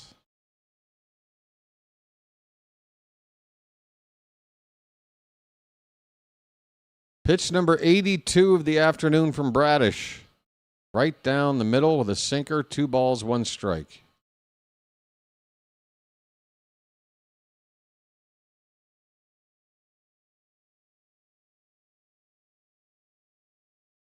Bradish's velocity appears to be taking a bit of a dip. Might be time to go to the pin here. 2 balls, 1 strike. That ball's chopped on the ground. A couple of bounces to second. Jeremiah charges, throws to first in time for out number 2. Yeah, I think we get this 3rd out, and we'll call it a day for Bradish. Try to get him some offense. Well, maybe not. Albarnez is coming out now. Bradish is not going to make it through 5 innings. Albie comes out to take the baseball. It is Buxton due up next. And the Orioles want to go after a fresh arm here to try to get Buxton out. There's 2 down, nobody on. So it's a situation that's not too scary. But Buxton has already hurt us once today. Folks, that's it for Bradish. 4 2/3 innings today. He gave up 2 earned runs on 2 hits and 3 walks. Struck out 4. That's good for a 3.86 ERA in his first start. Was he on his A game? No. Did he absolutely crap the bed? No. It was somewhere in between. He kept the hit count low. He did give up 3 walks. But unlike Rogers, he was unable to work out of the jams that Rogers got in. So, yes, it's going to be Yinier Cano's first appearance here in the 2026 season. Scoreboard's frozen. All right, stand by. Please stand by. In-game, refresh, scoreboard, refresh. Refresh. Exciting. Folks, super chats, they exist. Don't be afraid. We don't want to do all of our super chats on opening day, right? We got to spread it out. Come on now. Let's get it all on there. Just spread it out. Cano last season made 65 relief appearances with an ERA over 5 and a whip of nearly 1.5. It was not a good year for Cano. He's being brought in here in a game that we're trailing here relatively early. So kind of a low leverage spot. Let's see what Cano can do. Facing Buxton. One former Twin going after a current Twin. Swing and a miss. A slider from Cano. Buxton started the scoring today for the Twins by reaching on an infield hit that had to be upheld with a replay, or had to be overturned with a replay to get on base.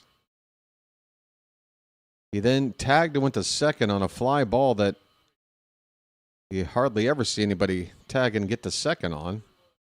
1-1 pitch. Line drive, base hit into left field. So you go into Cano here to get the matchup against Buxton, and Buxton wins the battle. He's on with a 2-out single. And probably looking to do more shenanigans on the bases here. No one's allowed to be honest in my chat. That is a number one rule. No one's allowed to be honest. Here's Luke Keeschel. First pitch is a strike.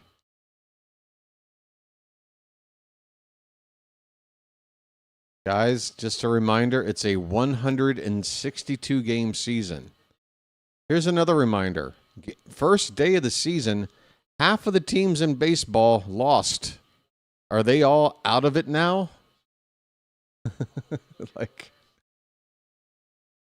Hang in there, folks. Hang in there. It's a long season. It is March.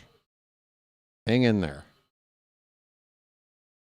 Look, if something was a foul, i.e. Charlie Morton by start 3 looks like garbage, and why do we keep going to him?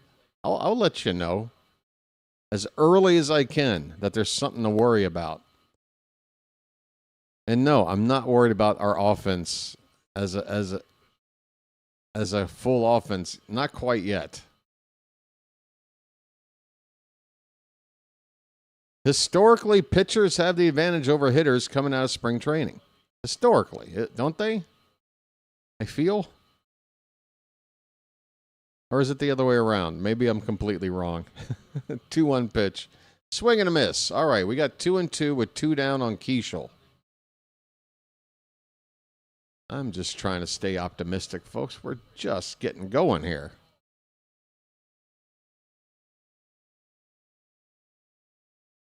Keeschel will ask for time, adjust his batting gloves. Looks like he's wearing some knee braces under his pants there. He adjusts those. Grant Wolfram is up in the Oriole pen. Left-hander. 2-2 pitch. Swing and a miss on a splitter, and Cano goes into his strikeout stance.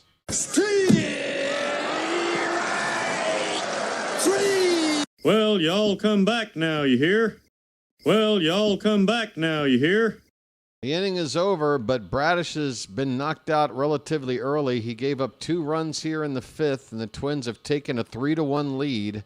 Both teams with 3 hits. We are halfway through. We need some offense. If we can't even beat the Twins, how will we beat real teams? Alexa, We're going to play the Twins 6 times this season. Why don't we see what our record is after 6 games against the Twins? If we go 4-2, will that make you happy? Because that's honestly what most teams would do. Good teams. They're going to win 2 out of 3. We've already won the first game. Even if we lose today, we can still win the series tomorrow. And by the way, there's still half a game to play and an entire 5 innings worth of Twins bullpen to try to rally on. So I don't understand why you're worried like this. On March 28th, it should be a sweep, though. Should it? Should it? Should it? Oh, God. Here we go. Well, opening day was fun, everybody, but I guess it's time to panic in Game 2 with 160 more to go. Let's panic, everybody. Let's panic. It's going to do us a lot of good. It's going to do everybody a world of good to panic now. All right. We've got the top of the order up, and Bradley is still out here for a 5th inning of work.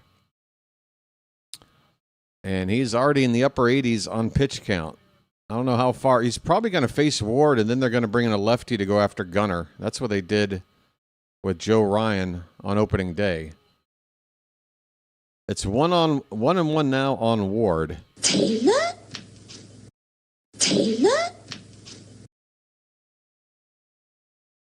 Foul back. The count is 1-2.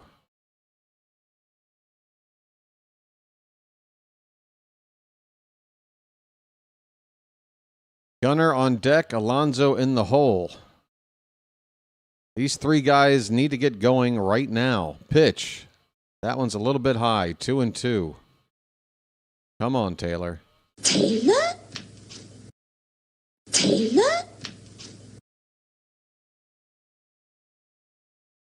2-2 pitch. Hit in the air and out of play, foul. And just so we know, Alexa, I'm not trying to pick on you, okay? Just trying to get you to calm down a little bit. All right? We're on the same airplane here. We're on the same craft. We're on this journey together. And if somebody on the plane just after takeoff is freaking out because of the slightest bit of turbulence, I need to come in and calm you down. Ward looks at a called strike 3. He's still looking for his first hit as an Oriole. How is that a cutter? It breaks like a curveball. And as I expected, Bradley was left in just to face Ward. Gunnar is due next, and that's going to be it for Bradley. 92 pitches. He goes 4 1/3 innings. He can't qualify for a win here. 2 outs short of 5. Bases empty, 1 away. Gunnar's coming up. Call to the bullpen for the Twins. Hey, JJ's here. Tried to raid you. I guess that means it didn't happen? All right. Well, we can always try again, right? Try again. Folks, we've hit 3,900 subs today. Keep it going. We can get it to 3,910. I'm not trying to be greedy, but that just means we're that much closer to 4,000. Be lovely. Over 100 likes. I'm not even going to bother you, folks. Just keep them coming.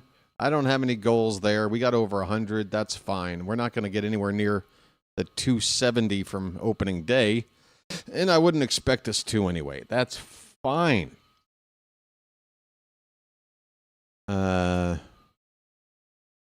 Oh, did he go over on the vertical stream too? What did he say? What did he say on the vertical stream?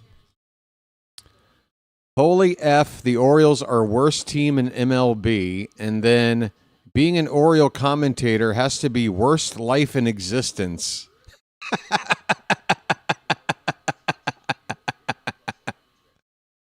Being me has to be the worst life in existence. Oh my. A team incapable of scoring more than 2 runs. What, in half a game? Worst pro sports team in history. Dude, here's the deal. If you want to dunk on a team, you have to at least give us something realistic to say. I mean, you could be like, this team hasn't won shit in 43 years.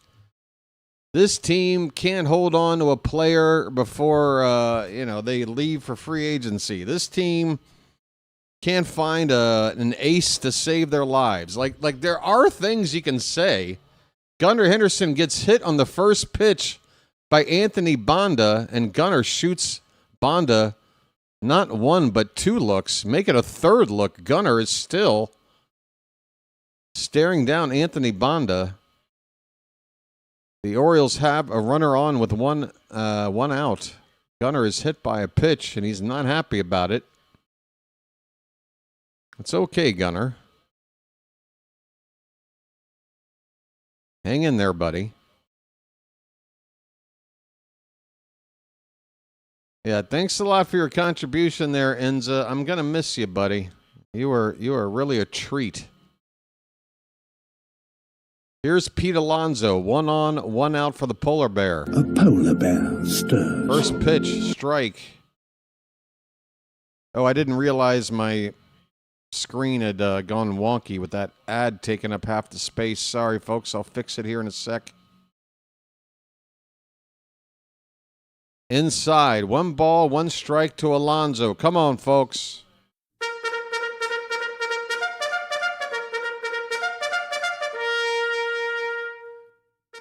Gunnar at first base, 1 out. 1-1 on Alonso.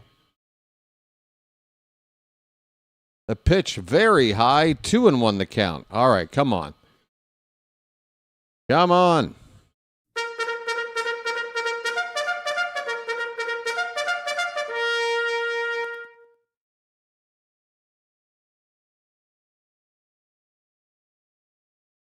Gunnar with a nice lead over there. He's not going. Alonso lifts one to right. It's going to slice into the crowd, fouled deep into the corner.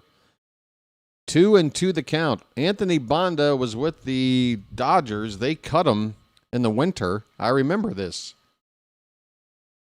I remember seeing, oh my God, there's a decent lefty reliever on waivers, and we need a lefty. Can we go claim him? Well, we didn't. The Twins did. Swing and a miss. Alonso strikes out again. A lot of strikeouts from Alonso here in the first couple of games. That's 2 down here in the inning. Adley Rutschman will come up here 0 for 1, now batting right-handed against the lefty Banda. First pitch outside. Come on, let the clutch out, Adley. Let the clutch out gently, okay? Yeah, I know, Chilo. I know. It's been rough. It's been rough for these top 3 hitters in the order. They will get going. They will get going. I mean,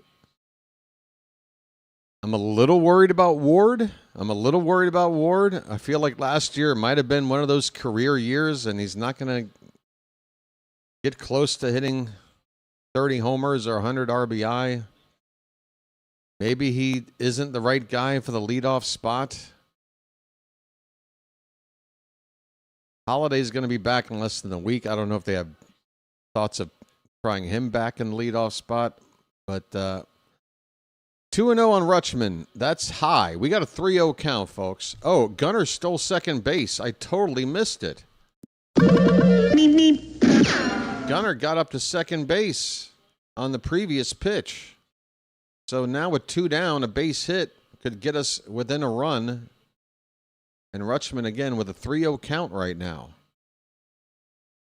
Pitch right through there on 3-0. The count is 3-1.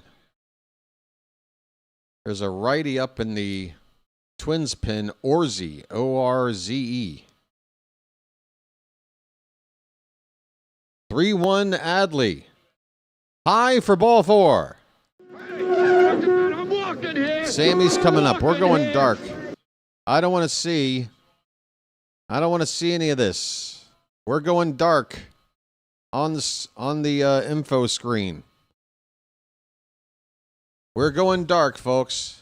The Orioles have the tying runs on, first and second, down by 2. Basayo is up with 2 down. We're in the bottom of the 5th. Sammy. It's a lefty-on-lefty matchup, and the first pitch, a slow breaking slider that drops in there, strike 1. Sammy was looking for something straight and fast. He got something slow and breaking. Here's the 0-1 pitch. That slider broke outside. 1 ball, 1 strike. Come on, Sammy.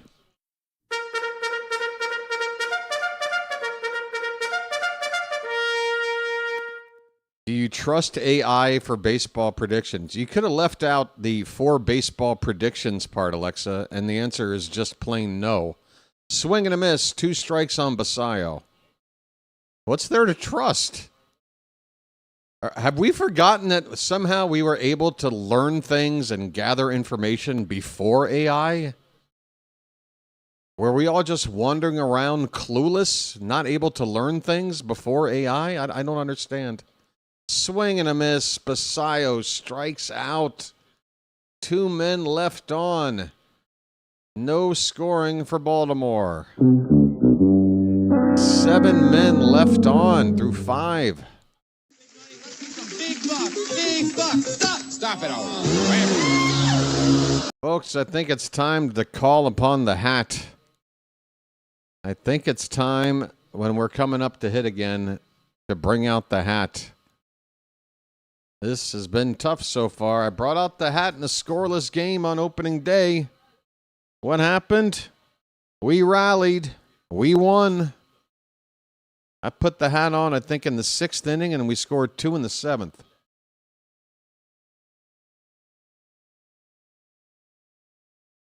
But we're going to have to get through 1 inning of pitching here first. Keep this score 3-1. And then we're going to the hat.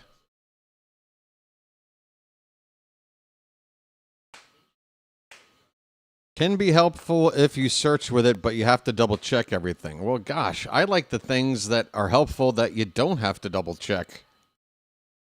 I don't know, like a dictionary, for example. Find out what a word means. I don't have to go get a second dictionary to confirm that this dictionary is accurate. AI. Isn't it fun?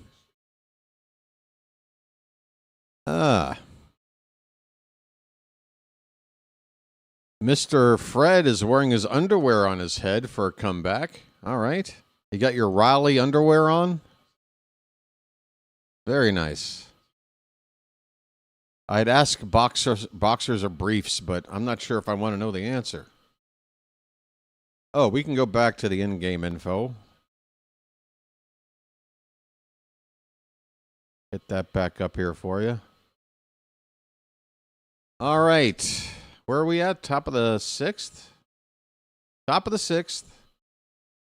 And Dietrich Inns is going to be the new pitcher on for the Orioles. Lefty Wolfram was getting loose, but Inns is going to be the new pitcher.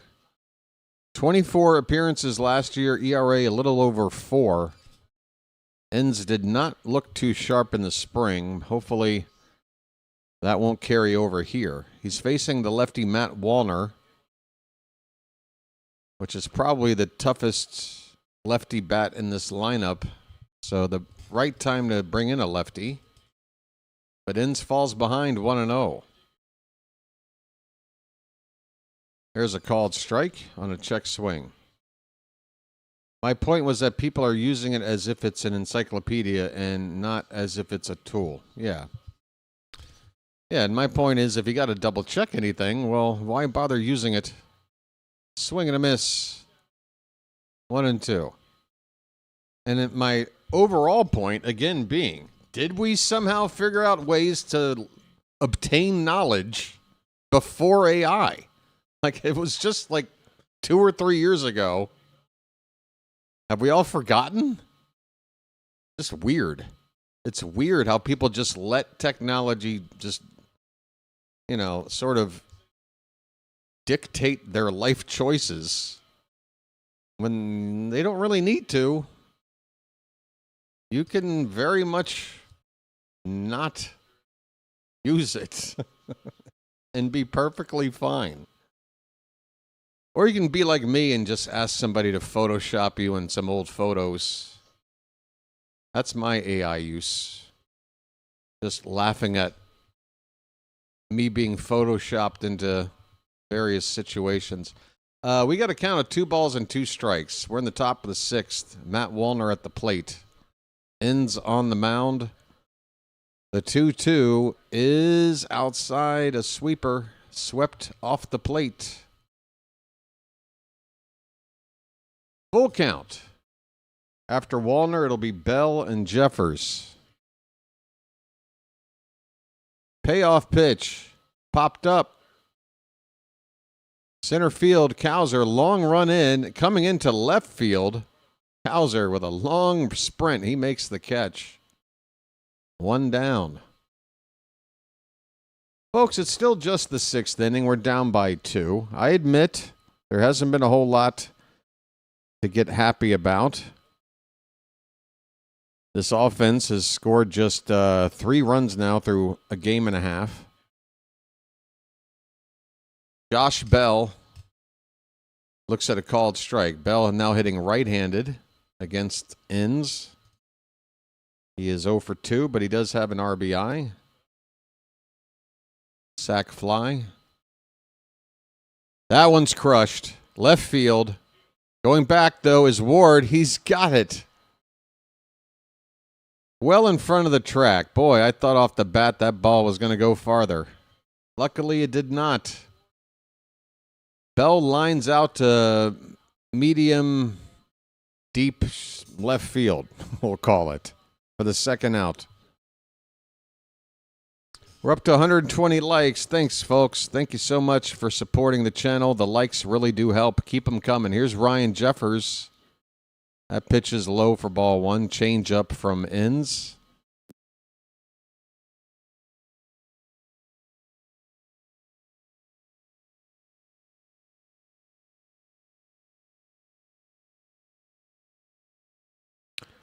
Pitch bounces in there.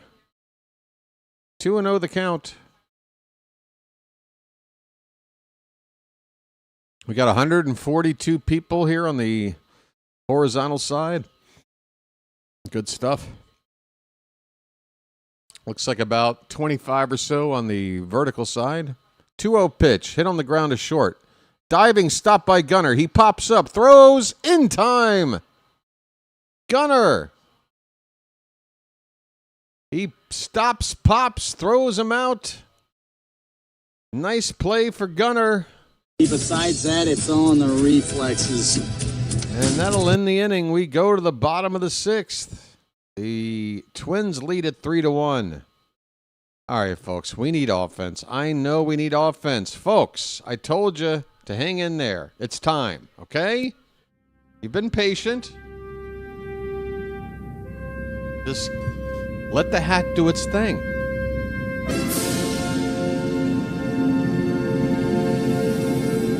Okay? All right, are we okay now? Everybody breathe in. Breathe in. Do it with me, folks. In through the nose, out through the mouth. There you go. Just big breaths. Let your lungs expand and contract. Let your chest cavity expand and contract. Breathe, everybody. Breathe. Okay?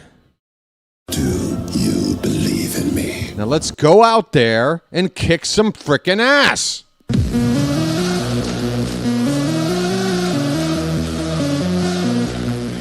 All right? I don't want all this moping around shit in my chat. It's game 2 of the season, god damn it. Buck up. Buck up, Buttercup. We got 160 more of these to go after today. And if we're down by 2 runs and you want to sit there and cry about it, I'm sorry, I got news for you. Not in my house. You know what we do when we're down? We fight. As fans, we fight. Even if our team isn't there, we are there. This is what we do. We got the best damn fans in baseball, and that's how I run my shop and my house. Let's go.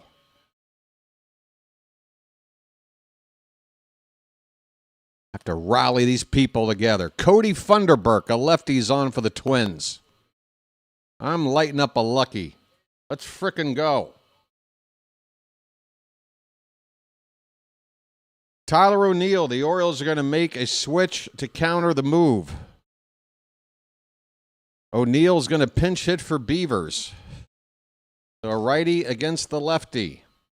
Popeye is in the game. Ahoy there! Anybody home? We are starting the bottom of the 6th. First pitch is low and in for ball 1. Folks, here we go.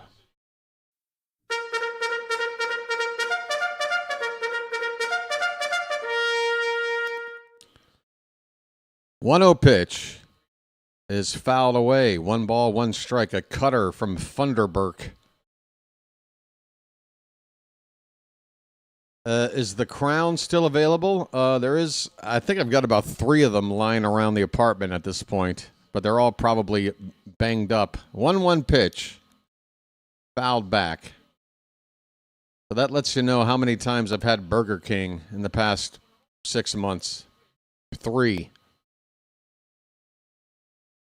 I'm averaging a Burger King order every 2 months. That's not too bad. It's 1-2 on O'Neill. The pitch. Swing and a miss. Down he goes. Down he goes. O'Neill pinch hits. He'll stay in and play right field. He might get another. He will get another at bat. We're only in the 6th inning. Here comes Kobe Mayo. Mayo has had 2 great at-bats today. He lined out hard his first time, and then he drew a walk. And he looks at a first pitch strike here, up and in. Mayo walked away from the plate right after that pitch, unhappy with the call. Just get it all on there. Just spread it out. This ball's fouled away. Quickly 0-2 on Mayo.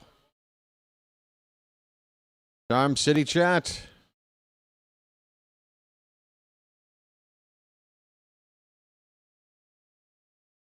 I only want to root for the team when we're winning.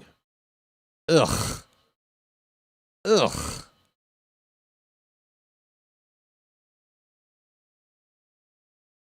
That's not how I roll.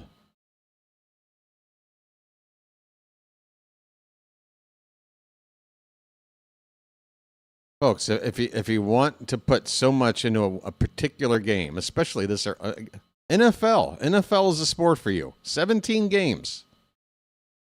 Swing and a miss. Mayo chased one and looked bad doing it. Off balance, nearly falling over on that swing. 2 down. Funderburk with back-to-back strikeouts. He looks like a different pitcher than the one we saw on opening day. I'm not going to pick on you guys anymore. I got my point across. Again, I run a tight ship around here. Ryan Mountcastle is going to get into a game for the first time, folks. Mounty's going to pinch hit for Colton Cowser. Interesting. So how does this work? It's just going to be a pinch hit and then replace Cowser with Taveras? Kind of a strange spot to use Mounty. Nobody on base, 2 down. First pitch is inside for ball 1. Mountcastle. Okay, mount up. Okay, mount up. I mean, if he hits a solo homer here with 2 down, nobody on, then what a move by Albarnez. Pitch is low, 2-0.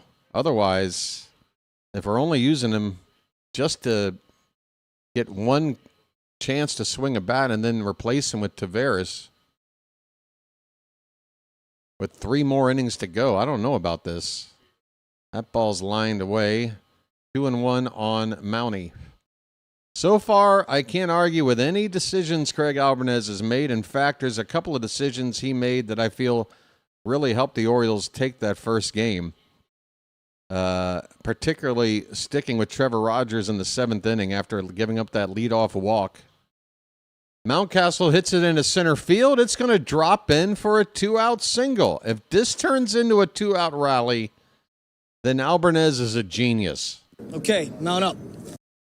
Okay, mount up. Folks, let's see the sprinklers. Whoops, that's not a sprinkler.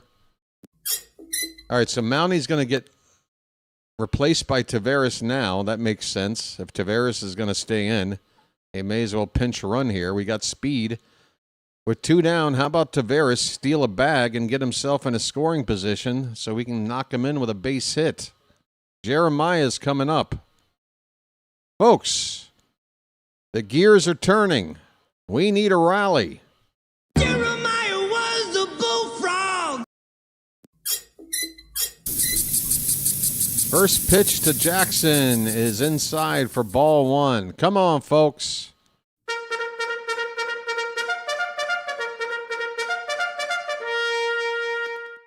Jackson's 1 for 2 today. Line drive, base hit, past the diving glove of the shortstop, and it slows down going into left field. The throw comes into second base. The ball deflecting slightly off the glove. It slowed the ball down. It allowed the runner at first to get to third easily. Runners at the corners with 2 down. The tying runs are on. Jeremiah's second hit of the day, back to the top of the order for Taylor Ward. Folks, Ward, it is time to come through. Taylor? Come on, buddy. You were an RBI machine last year. Taylor? 100 RBI for the Angels last season, Taylor Ward had. This is an RBI spot if ever there was one. Ward is looking for his first hit. And the Twins are going to bring in a righty to face him. Funderburk is removed from the ball game. They're going to bring in Orze, a right-hander, O-R-Z-E. We got a pitching change going on right now. Once again, the situation, we're in the bottom of the 6th. There's 2 outs. The Orioles are down by 2. They have runners at first and third. Taylor Ward is due up. And the Twins are going to a righty to face him. Ward is still looking for his first hit. 0 for 3 today. 0 for the season. Now's the time to get that hit. What do you say, Charm City chat?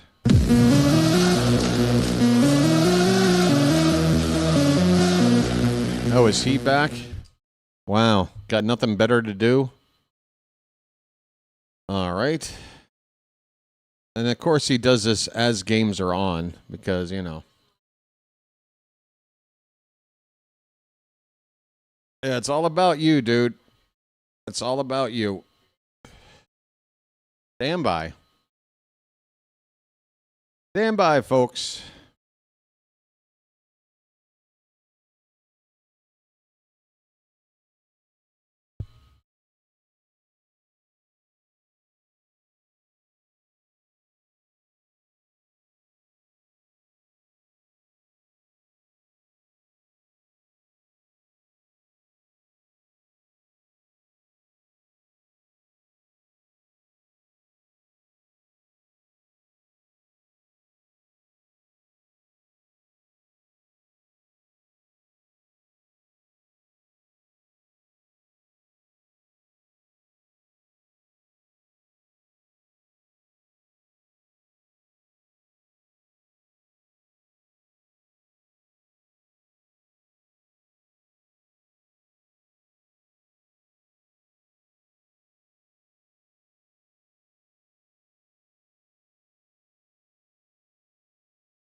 All right, you've been banned again, bro. Here we go. Bottom of the sixth, 2 down, 2 on, and the first pitched to Ward is high for ball 1, folks. Taylor? 1-0 on Ward.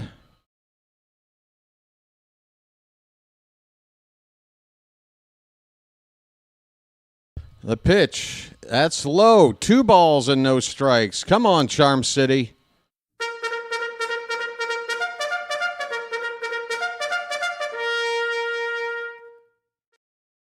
Hitters count. Ward looking for his first Oriole hit. No better time than right now. We're down by 2. Orzie from the belt. The 2-0 pitch. That's a strike. 2-1.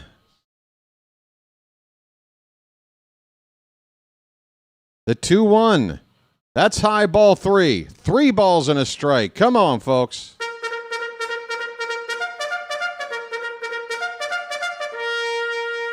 And it looks like this scoreboard is giving away too much info in a critical time right now, folks. We are going to go dark again. We're going scoreboard dark. The 3-1 pitch is low and away, ball 4. That'll load them up. I'm walking here. I'm walking here.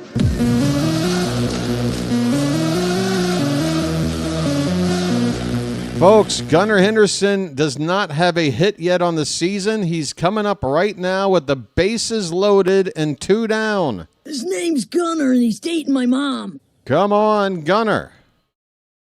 Gunnar might be a little upset. Last time up, he got hit by a pitch.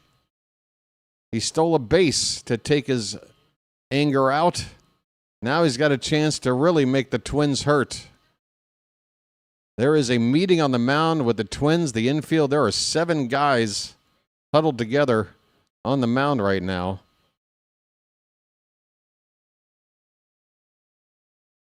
Just a single can tie it up. An extra base hit could give us the lead.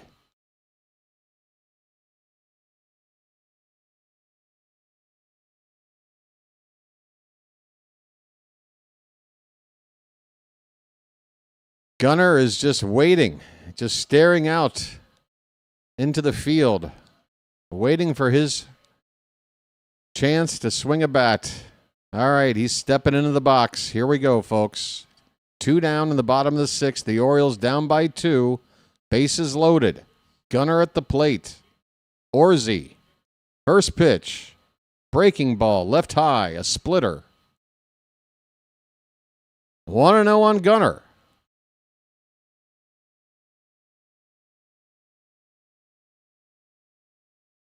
The chant of let's go O's throughout the ballpark. Pitch, called a strike, another splitter. That one clipped the top of the zone. The count even up at a ball and a strike.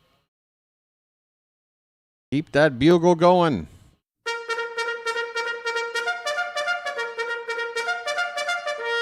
The 1-1 pitch, that is low. Gunnar laid off. 2-1. Another splitter.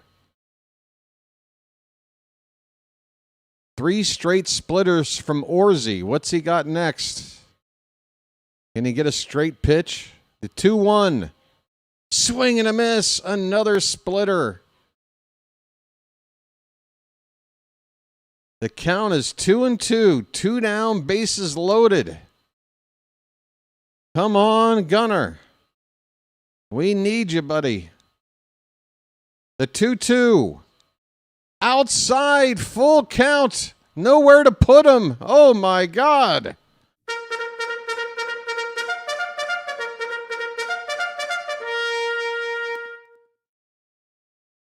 Everybody will be moving on this one. Here comes the payoff. Swung on. Hit in the air to right center field. It's a lazy fly ball. It's caught out there by Wallner. And the inning is over. Gunnar leaves them loaded. The Orioles have left 10 men on base through 6. 10 men left on through 6. Oh, my. Not what we wanted. Big buck, stop it all. Oh, that hurts. That one hurts. Camera's off on the vertical side. Thank you very much.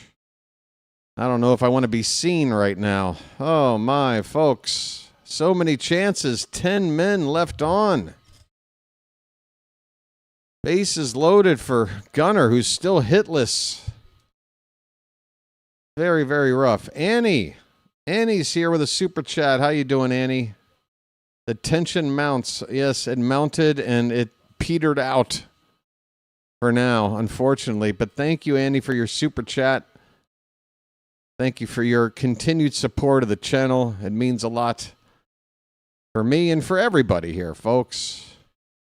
Message for you, son. And I want to thank you very much for that.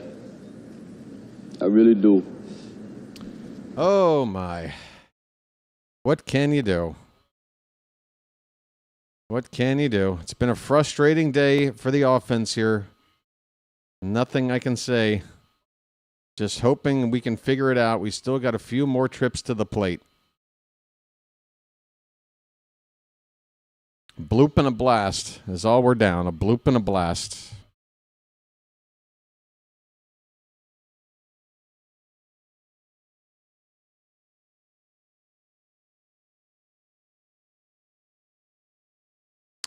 Hey, I see your message over there in the Discord there as well, Annie. Thanks, guys. Sorry, folks, for you-know-who. Just can't seem to help himself. I regret the fact that I have to go in there and ban the guy, and I don't have a chance to read all the garbage he's writing, because I would love to chuckle at all his attempts to either intimidate me or make me feel like he's winning something. It's very hilarious, but unfortunately when I ban him, all of his comments go away on my screen. We've got Dietrich N still on the mound, facing the left-handed batter Trevor Larnach. Larnach 0 for 1 with a walk. He scored back in the 5th. 1-1 pitch is high, 2-1 on the Twins left fielder. Yeremil Geraldo is looking like he's going to get his first appearance of the season next. He's getting loose for the Orioles. 2-1 is low and away. 3-1 on Larnach. Folks, I think we can get the likes up to 150. There's still a lot of time left in this game, and we're up to 132. Keep it going. Hit that thumbs up, please. Larnach pops up. Shallow left. Going out is Mayo. He will give way to Ward. Streaking in, he makes the catch for the first out.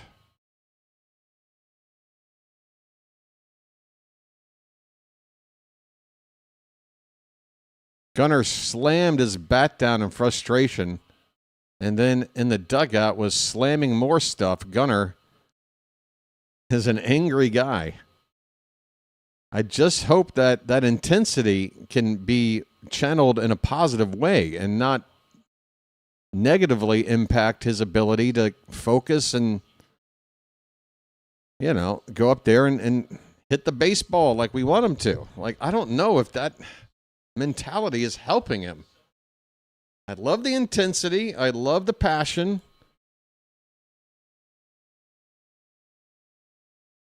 But Gunner, hang in there, buddy. Royce Lewis at the plate. It's 1-0 on him. Lewis is 1 for 2. He had that home run, the difference in the ball game. 2-run homer last time up. 1 ball, 1 strike.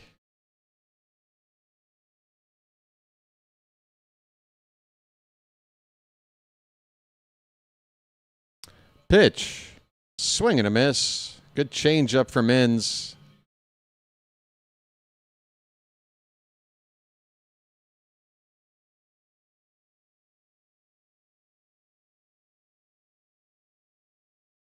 One and 2 the count. That one bounces in there for ball 2. Lewis, the batter, helpful to retrieve that ball in front of the plate and get it out of the field of play. 2 and 2, 1 out, nobody on. Pitch, another one bouncing in there. Full count.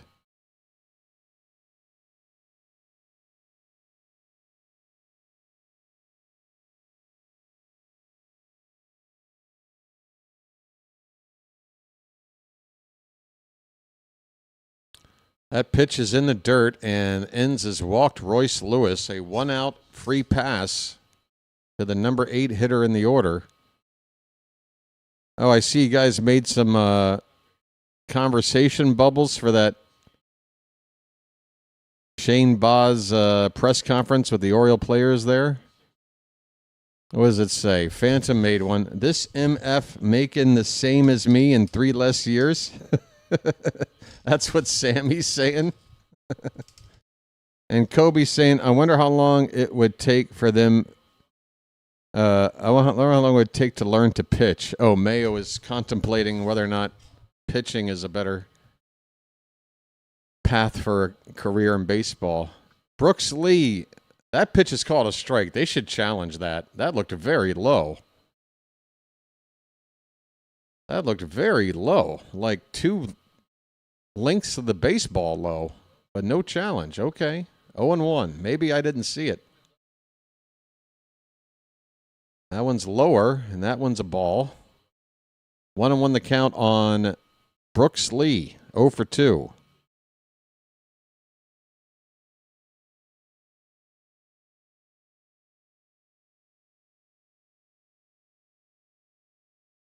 I'm good, Lexa, but thanks.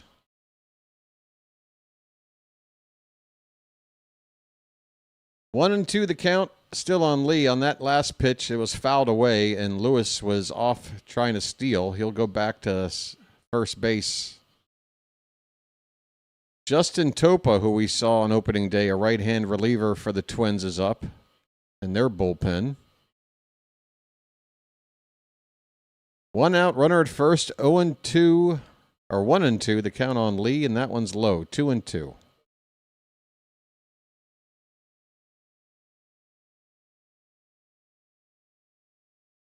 Be gentle with your newest favorite Oriole. Which one is that, Book Doc? Ward? The 2-2, first check on the runner, Lewis. He is just going to step back onto the bag. Not a close play there. 2 balls, 2 strikes. There goes the runner. Swing and a miss. Throw down by Rutschman is going to be late and a bit short as well. But that's a strikeout to get the second out of the inning there for Enns.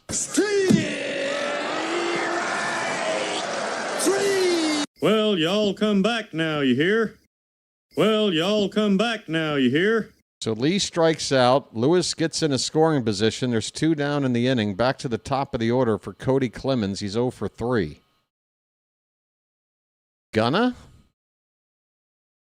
Be gentle with Gunner? I think I am being gentle. I mean, folks, when I talk about Gunner and his emotions on the field, I'm only talking about out of concern, out of love.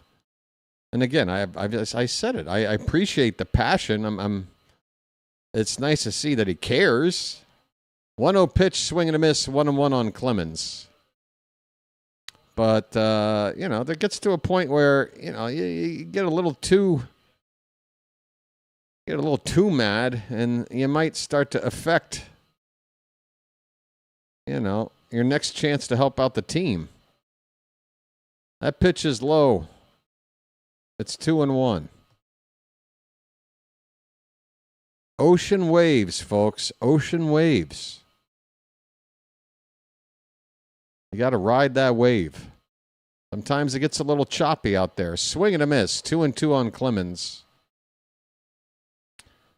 I asked for a goofy suggestions as I had nothing of my own. Those are the ones I got. I can make something different if you want.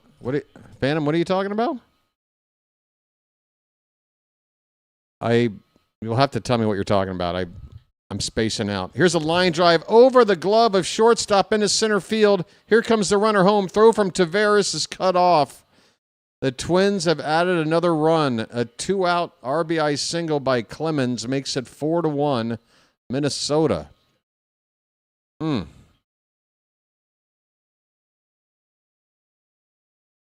Yeah, let me read this again. I asked for goofy suggestions as I had nothing of my own. These are the ones I got. I can make something different I'm not sure what you're talking about, Phantom. It's my fault, I'm sure, that I don't know. Albarnez is going to take ends out of the ball game with the right-handed Buxton due up. Oh, the press conference. Oh, you did that. Oh, I think you did a good job, especially the Basayo one.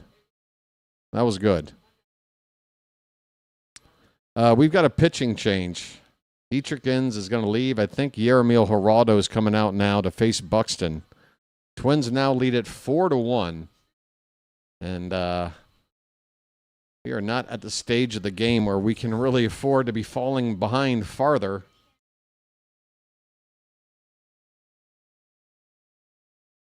We've now been outscored between these two games combined 5-3. And yeah, I'm not going to read too much into it this early, but we do need to get this offense going. We need a spark.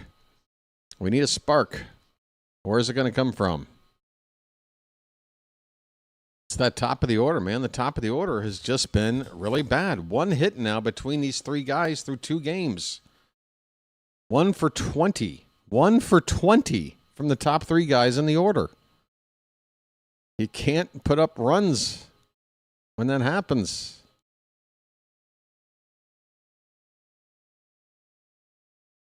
Jeremiah, meanwhile. Jeremiah has more hits in this game than the top three guys in our order have had combined in 2 games.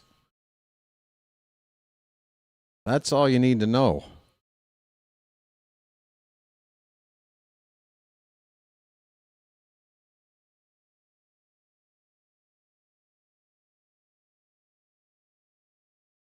Okay.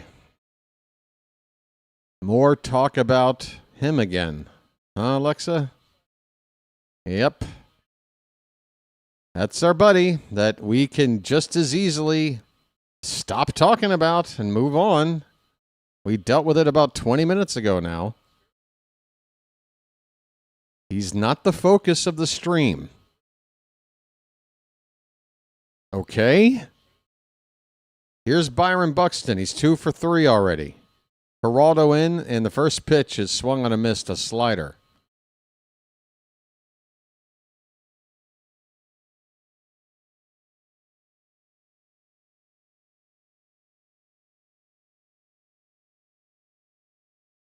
Two down, runner at first. A run already in for the Twins. Swing and a miss there. Another slider makes it 0-2. Geraldo could be a really nice arm for us here this season in the bullpen. He was one of those guys we turned to after the fire sale at the trade deadline into July last season. And the last couple of months, he and Rico Garcia, I would say, probably had the most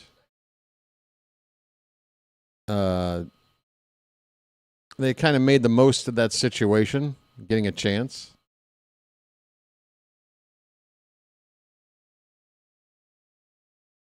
The 0-2 pitch. Swing and a miss. Another slider. Each slider going a little bit lower. And finally a chase at one that nearly hit the dirt.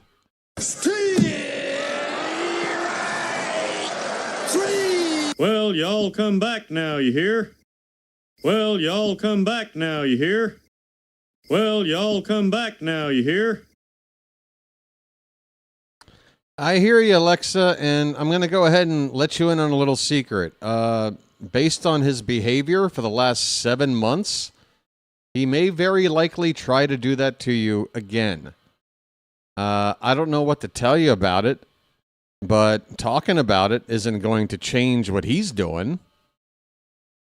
If something happens in the moment, I'm not going to sit here and pretend like it's not happening. I'll address it. But once it's handled, I don't really see the need into, dragging on talking about it. Right?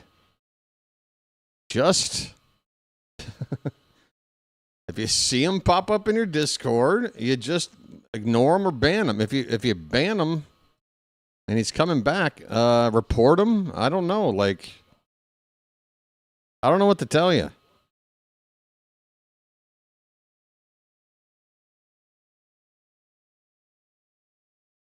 Oh, folks, I'm sorry. I missed it. It's seventh inning stretch. It's time to throw some cakes on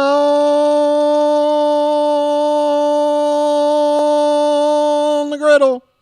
Thank God I'm a country boy. Thank God I'm a country boy. Thank God I'm a country boy. Thank God I'm a country boy. Folks, get those cakes up in the chat. We were at the seventh inning stretch. Hey, you know what happened in the seventh inning on opening day? We rallied. We rallied in the bottom of the seventh. And that's how we won. What if we did that again here today? Wouldn't that be nice? We've got Pete Alonso leading it off. He's 1 for 2, 1 for 3. 1 for 3 for Alonso. And first pitch is a strike. Orzi is still out there for the Twins after finishing up the sixth inning. That pitch is up and in. 1 ball, 1 strike on the polar bear. Folks, it's only his second game. I know it's been a slow start, but get some polar bears up in the chat. A polar bear stirs. Trying to rally here. Come on now. Pitch. That's inside. 2 balls, 1 strike. It'll be Alonso, Rutschman, and Basayo. Come on, folks. There we go. Now we're waking up. That one drops in there, a splitter, 2-2 on Alonso.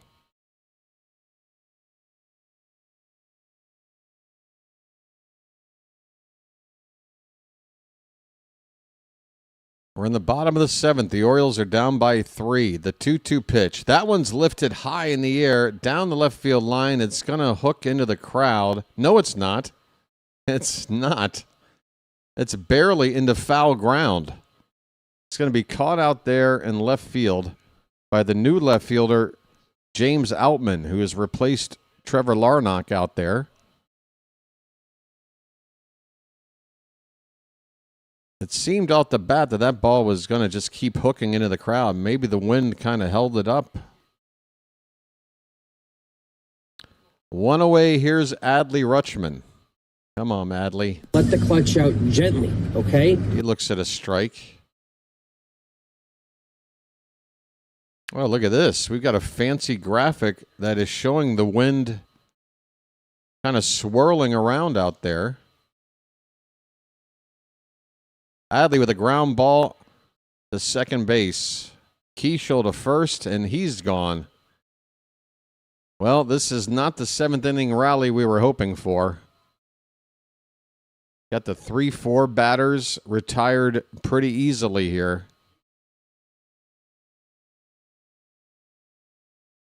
Here comes Basayo, 0 for 2. He did get a walk.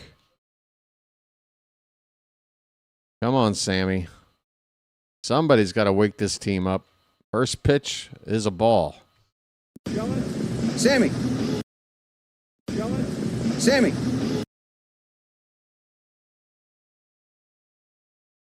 I mean, right now, I just want to see an Oriole just hit a line drive somewhere. It doesn't have to leave the yard. There's a called strike. 1 ball, 1 strike. Anthony Nunez is up for the Orioles now. He may come on to pitch the 8th inning, and if he does, that'll be his major league debut. Basayo hits a ball in the air to right center. It's relatively shallow. It's going to be caught out there and right by Wallner to end the inning. The Orioles go very quietly with Alonso, Rutschman, and Basayo. 10 men left on base tonight. We've out-hit the Twins 5-4, but they lead it 4-1 as we go to the 8th. It is frustrating, folks. It's frustrating.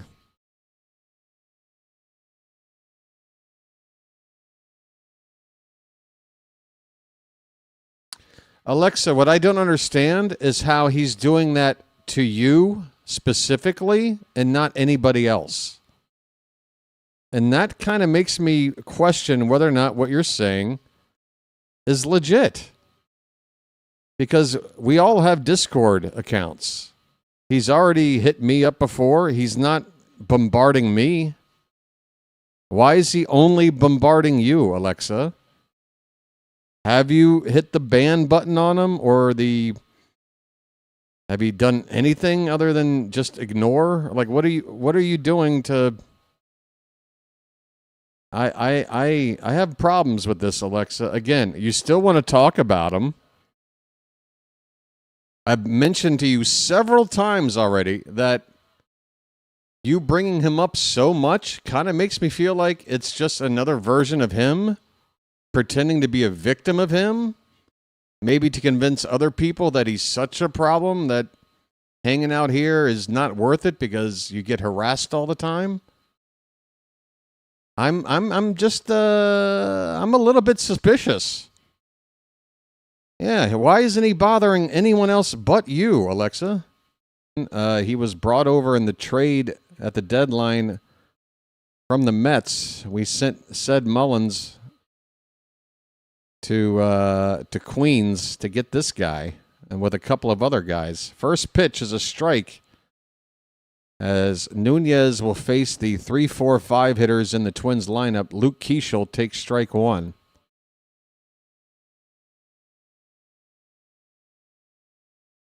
That one's hit hard in the left.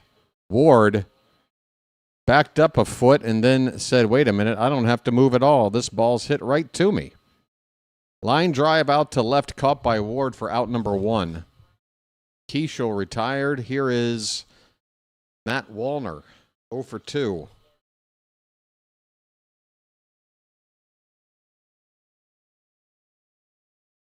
Yeah, I'm just going with my gut instincts here. This seems a little bit awkward that, or a little bit odd, that only one person is being harassed over and over, repeatedly, like that. And no one else who's also on the Discord, who can be just as easily found. And by the way, Alexa, are you even in my Discord? Are you even in my Discord? I don't show you as being in my Discord. So you're not even in my group. But he's harassing you? I'm not sure how that makes sense. 1-1 pitch. That is a check swing. He didn't go. 2 balls and a strike on Matt Wallner. Yep. And look, if I'm right, I called this out on you like, what, a month ago? Are you going for the long con here, Doug? Is this the long con? Swing and a miss. The count is 2-2. No, I'm not. You're not what? What aren't you? You're not on my Discord? So again, isn't it odd that he's going to bother somebody that's not even a part of my Discord? Exclusively? Doesn't really add up to me, Alexa. Gotta be honest. 2-2 the count on Wallner. I'm not in my Discord, right? But you're getting bothered on whatever Discord you got, right? Isn't that what you're saying? Here's a foul ball, still 3-2 on Wallner.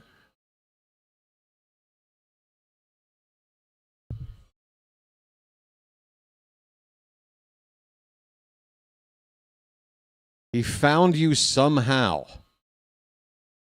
You do understand how weird that sounds, right? With no way of connecting to you through my Discord, he just randomly found you and decided to only harass you. You do understand how just unbelievable that sounds? Will you drop it? Will you? I don't believe you.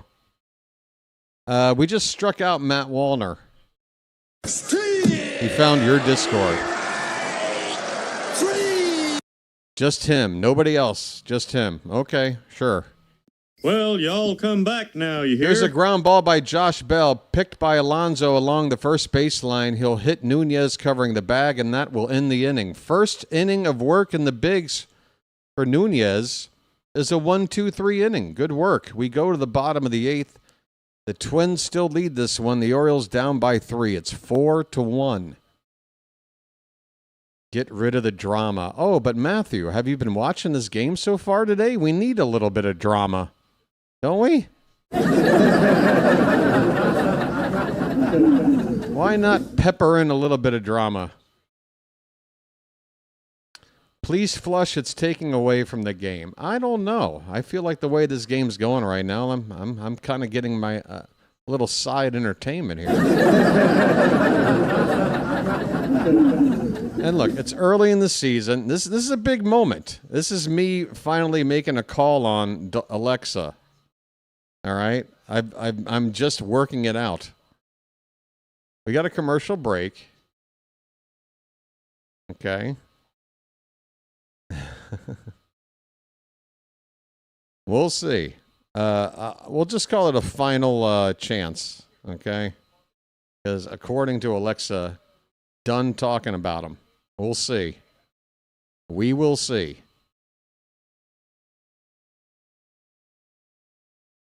All right. Who's due up in the bottom of the eighth, you wonder? Are you wondering? Looks like Mountcastle is going to lead off. No, wait a minute. He can't lead off. Tavares is now in that spot. I think I need to refresh my page.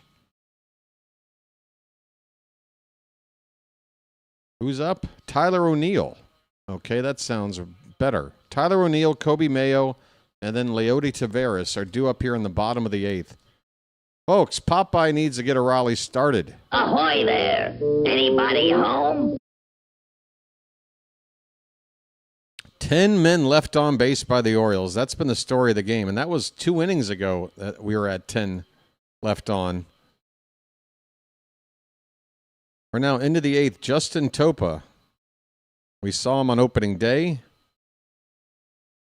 So already making his second appearance in as many games for the Twins. A 3-run lead. He is trying to set up the closer.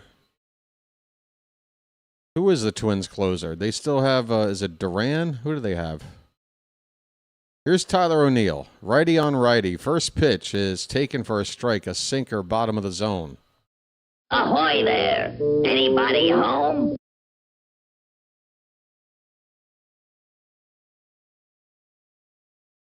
The 0-1 pitch. Way outside, 1-1.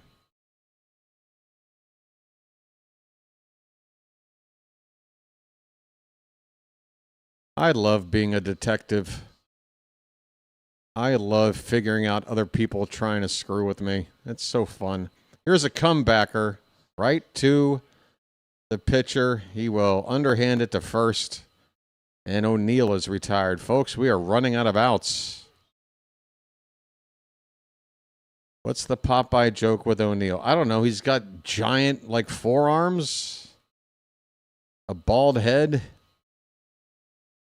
Looks like Popeye to me. Ahoy there! Anybody home? Here's Mayo. 1 out, nobody on.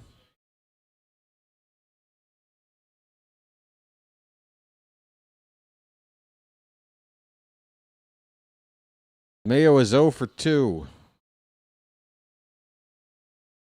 First 2 at-bats were really good, but he struck out his last time up. He looks at a called strike here.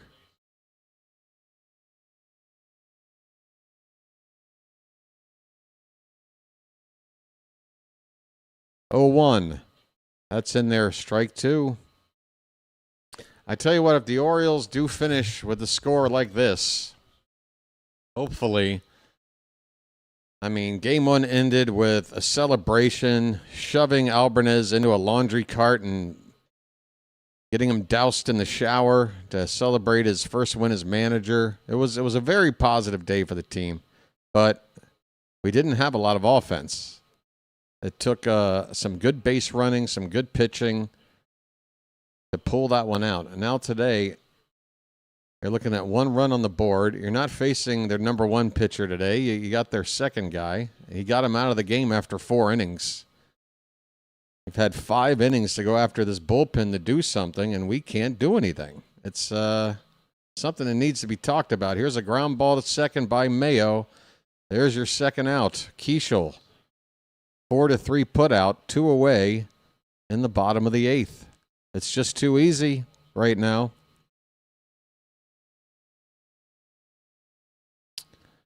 Same place I've always been, Hank. Still out here in Thailand.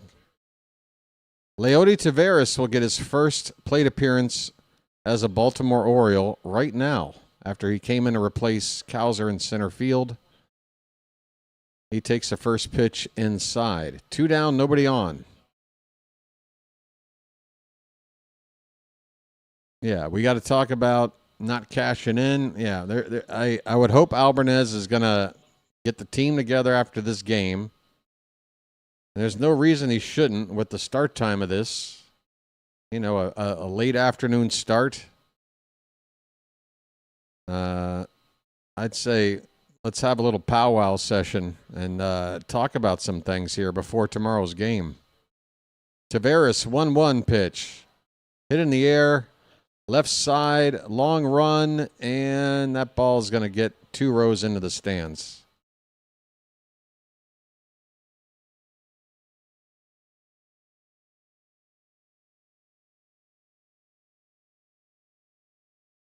There are rumors Nico Horner's being traded. That's odd. He just got a contract extension like in the last 24 hours.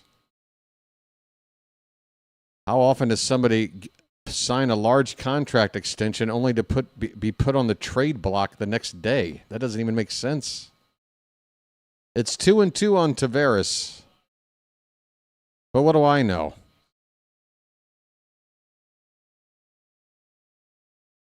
Two out, nobody on, bottom of the 8th. Topa's pitch. Ooh, that was close, and the catcher wants a challenge. He thinks that's strike 3. It was called ball 3. If it's overturned, the inning is over. And that ball just clipped the corner. I mean, just hit the corner. That is a strikeout of Taveras. And that's how this inning ends. My goodness. This game has gone from tough to watch to even tougher to watch. Who's Claude? I have no idea who Claude is. Tell me who Claude is. Nico Horner just signed a contract extension. He's the 4th highest paid second baseman in the history of baseball. They just gave him a contract, and you're telling me now they want to trade him a day later? It does not make any sense. I don't know where you're getting your information from, but it's wrong. But, you know. Let Claude know I said Claude is AI. Jesus Christ. Jesus Christ.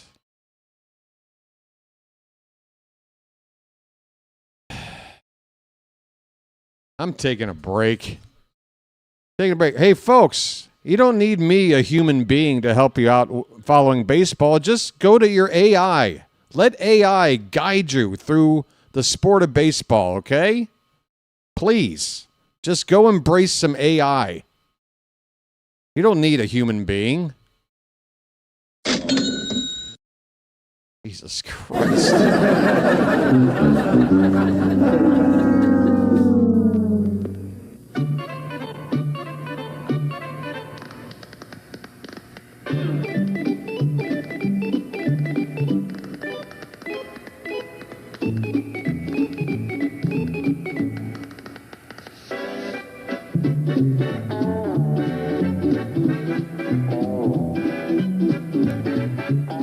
He met a strange friend in the Chesapeake Bay when Mondi the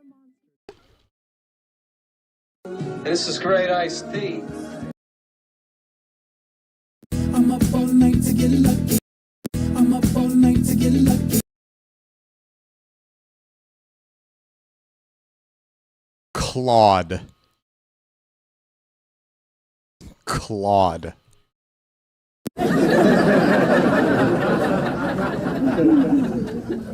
Nunez is out here to keep going. Anthony Nunez, major league debut. He's now facing Ryan Jeffers, leading off the top of the 9th. Count of a ball and a strike. AI is 90% actually.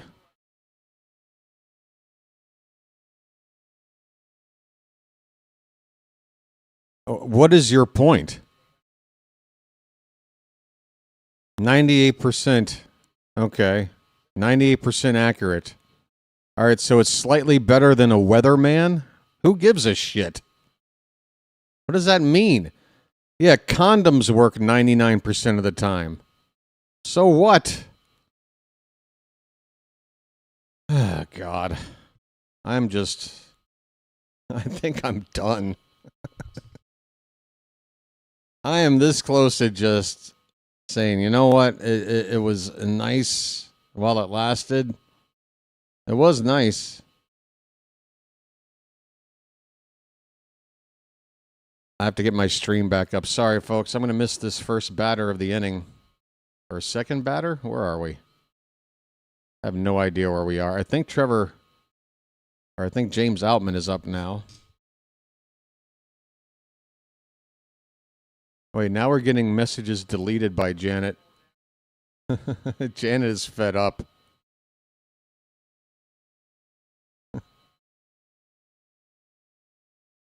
I don't blame you, Janet. I don't blame you. Okay, it's 1-0 on Outman. 1 out in the inning.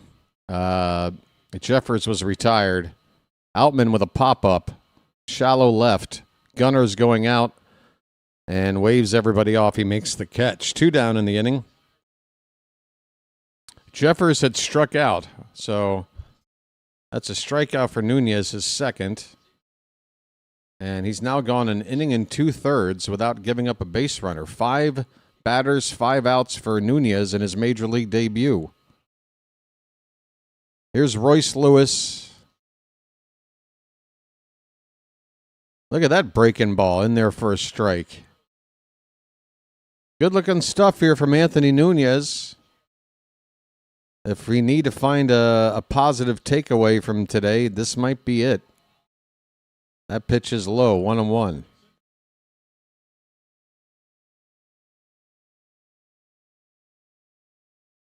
Yeah, exactly, Phantom. Who told you that AI is 98% accurate? Did you look that up through AI? Again, what were you people doing 3 years ago before AI? How did you live? How did you function? Like, has anybody here driven a car before GPS existed? Did anybody know how to do it? Was anybody able to look at a map, a physical map, and just figure it out? Are we trying to dumb ourselves down so much that we have to depend on the tech to do the thinking for us? That's what it's starting to feel like, folks. 1-2 the count on Royce Lewis. I mean, come on, people. I do not want to be in an apocalyptic situation with some of you. You wouldn't know what the hell to do. I can't get 3 bars on my phone. Yeah, well, I'm trying to build a fire, dude. Okay? You want to go look for a water source, or are you going to sit there and mope about the fact that you can't play Angry Birds right now? We're in the middle of an apocalypse. We're going to the bottom of the 9th. We just got the final out. Royce Lewis just struck out. Great outing from Anthony Nunez.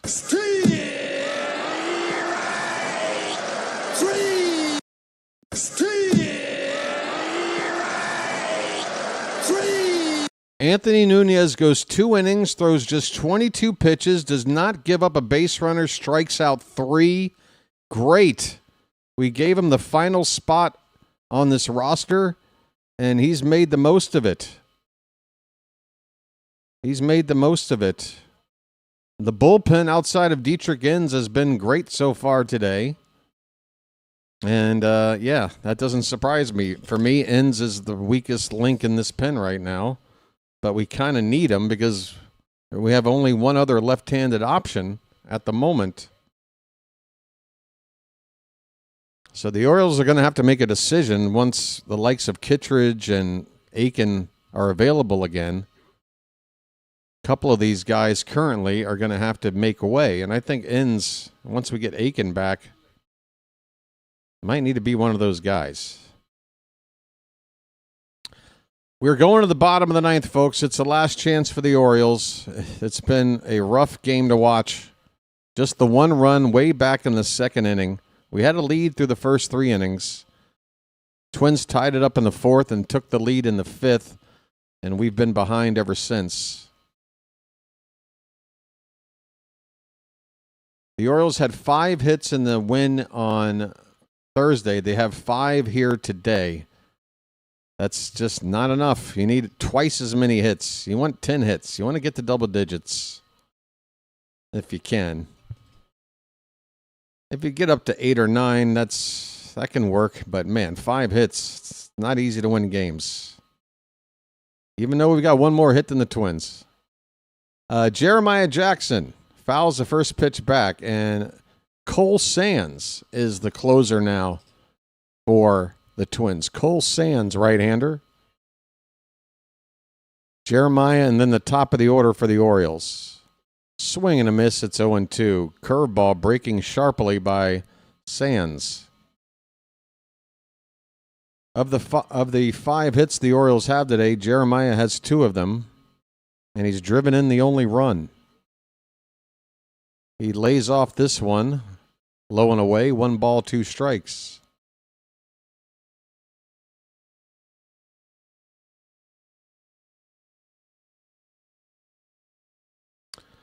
One, 2 is fouled back. We'll do it again.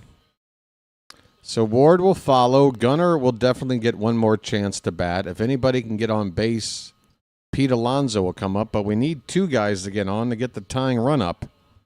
So we need Adley to get up to hit in this inning to have a chance.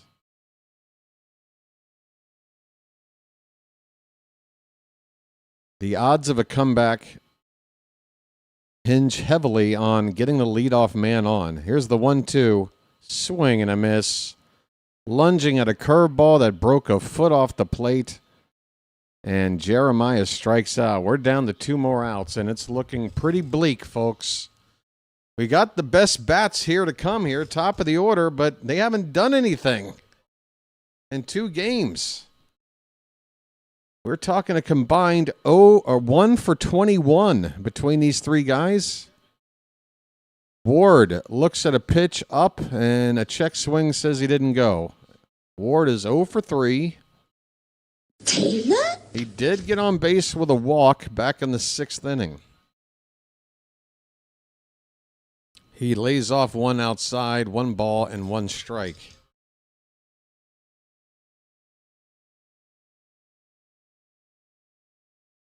Oh, it looks like he's about... Folks, we're going to go dark again on the screen because I can see we've already gotten spoiled with some of this information. The good news is that it's a good information. I forgot I'm off the screen as well. So let's bring me back. Let's take that away because we just got ball 4, a 4-pitch walk to Taylor Ward. I'm walking here. I'm walking here. Okay. Terrific. Here's Gunnar. Chance to try to make up for that bases loaded situation where he could not produce. We need him to keep this line moving. If he hit a home run here, I'm not sure if that's the best thing for us. It'll empty the bases, still down a run. We need to keep it moving. Pitch. Taken for a strike. 1-1 on Gunnar. His name's Gunnar, and he's dating my mom. Thank you, Phantom. I caught that. I'm back. Yep, we're good. 1 ball, 1 strike on Gunnar. A high target from the catcher. Pitch. Swing and a miss. Come on, Gunnar. Make some contact, dude.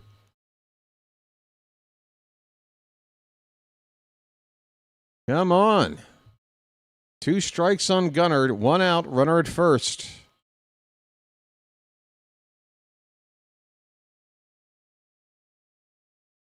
The 1-2 from Sands. Low and away. 2 balls, 2 strikes. Come on, Gunnar.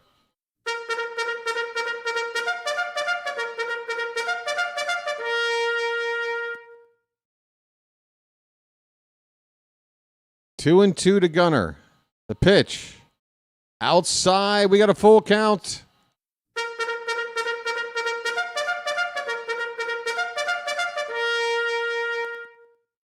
Come on, the hat.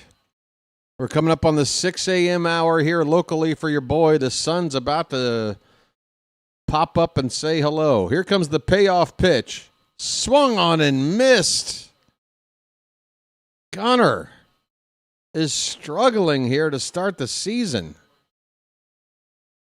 Gunnar, can you just pretend it's the World Baseball Classic, please?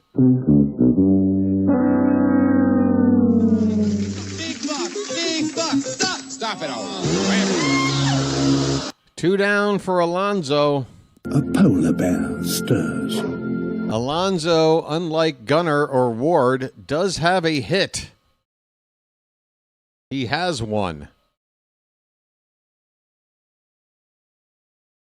And I'm not talking about just in this game, I mean this season.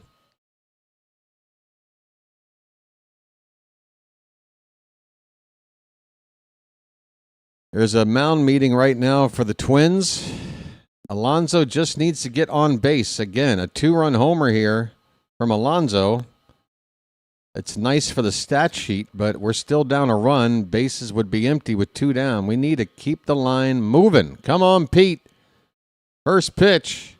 Hit on the ground up the middle, right to second base. Keisha will tap the bag and end the ball game, forcing Gunnar out, or Ward out. Excuse me. The ball game is over, folks. The Orioles take their first loss of the season. Final score here today, Minnesota 4, Baltimore 1. Big buck, stop it all. This offense today was atrocious. It was atrocious. I mean, we had traffic. We had to have traffic. Why? Because we left 11 men on base. 11 men on base, 1 scores. We also struck out 16 times. Of the 27 outs, 16 by strikeout. Again, if you're facing the ace of the squad, you might have to deal with a day like that. But this was a day where you're facing Taj Bradley. Yeah, he had some nasty stuff out there. And he did get the bulk of the strikeouts. He got 9 through 4 1/3 innings. But once we got to their bullpen, they brought out 5 different relievers, and we couldn't do shit. 4 of the 5 relievers didn't give up a hit. And they themselves got 7 strikeouts through 4 2/3 innings. Ugly stuff, folks. I can't sugarcoat this one.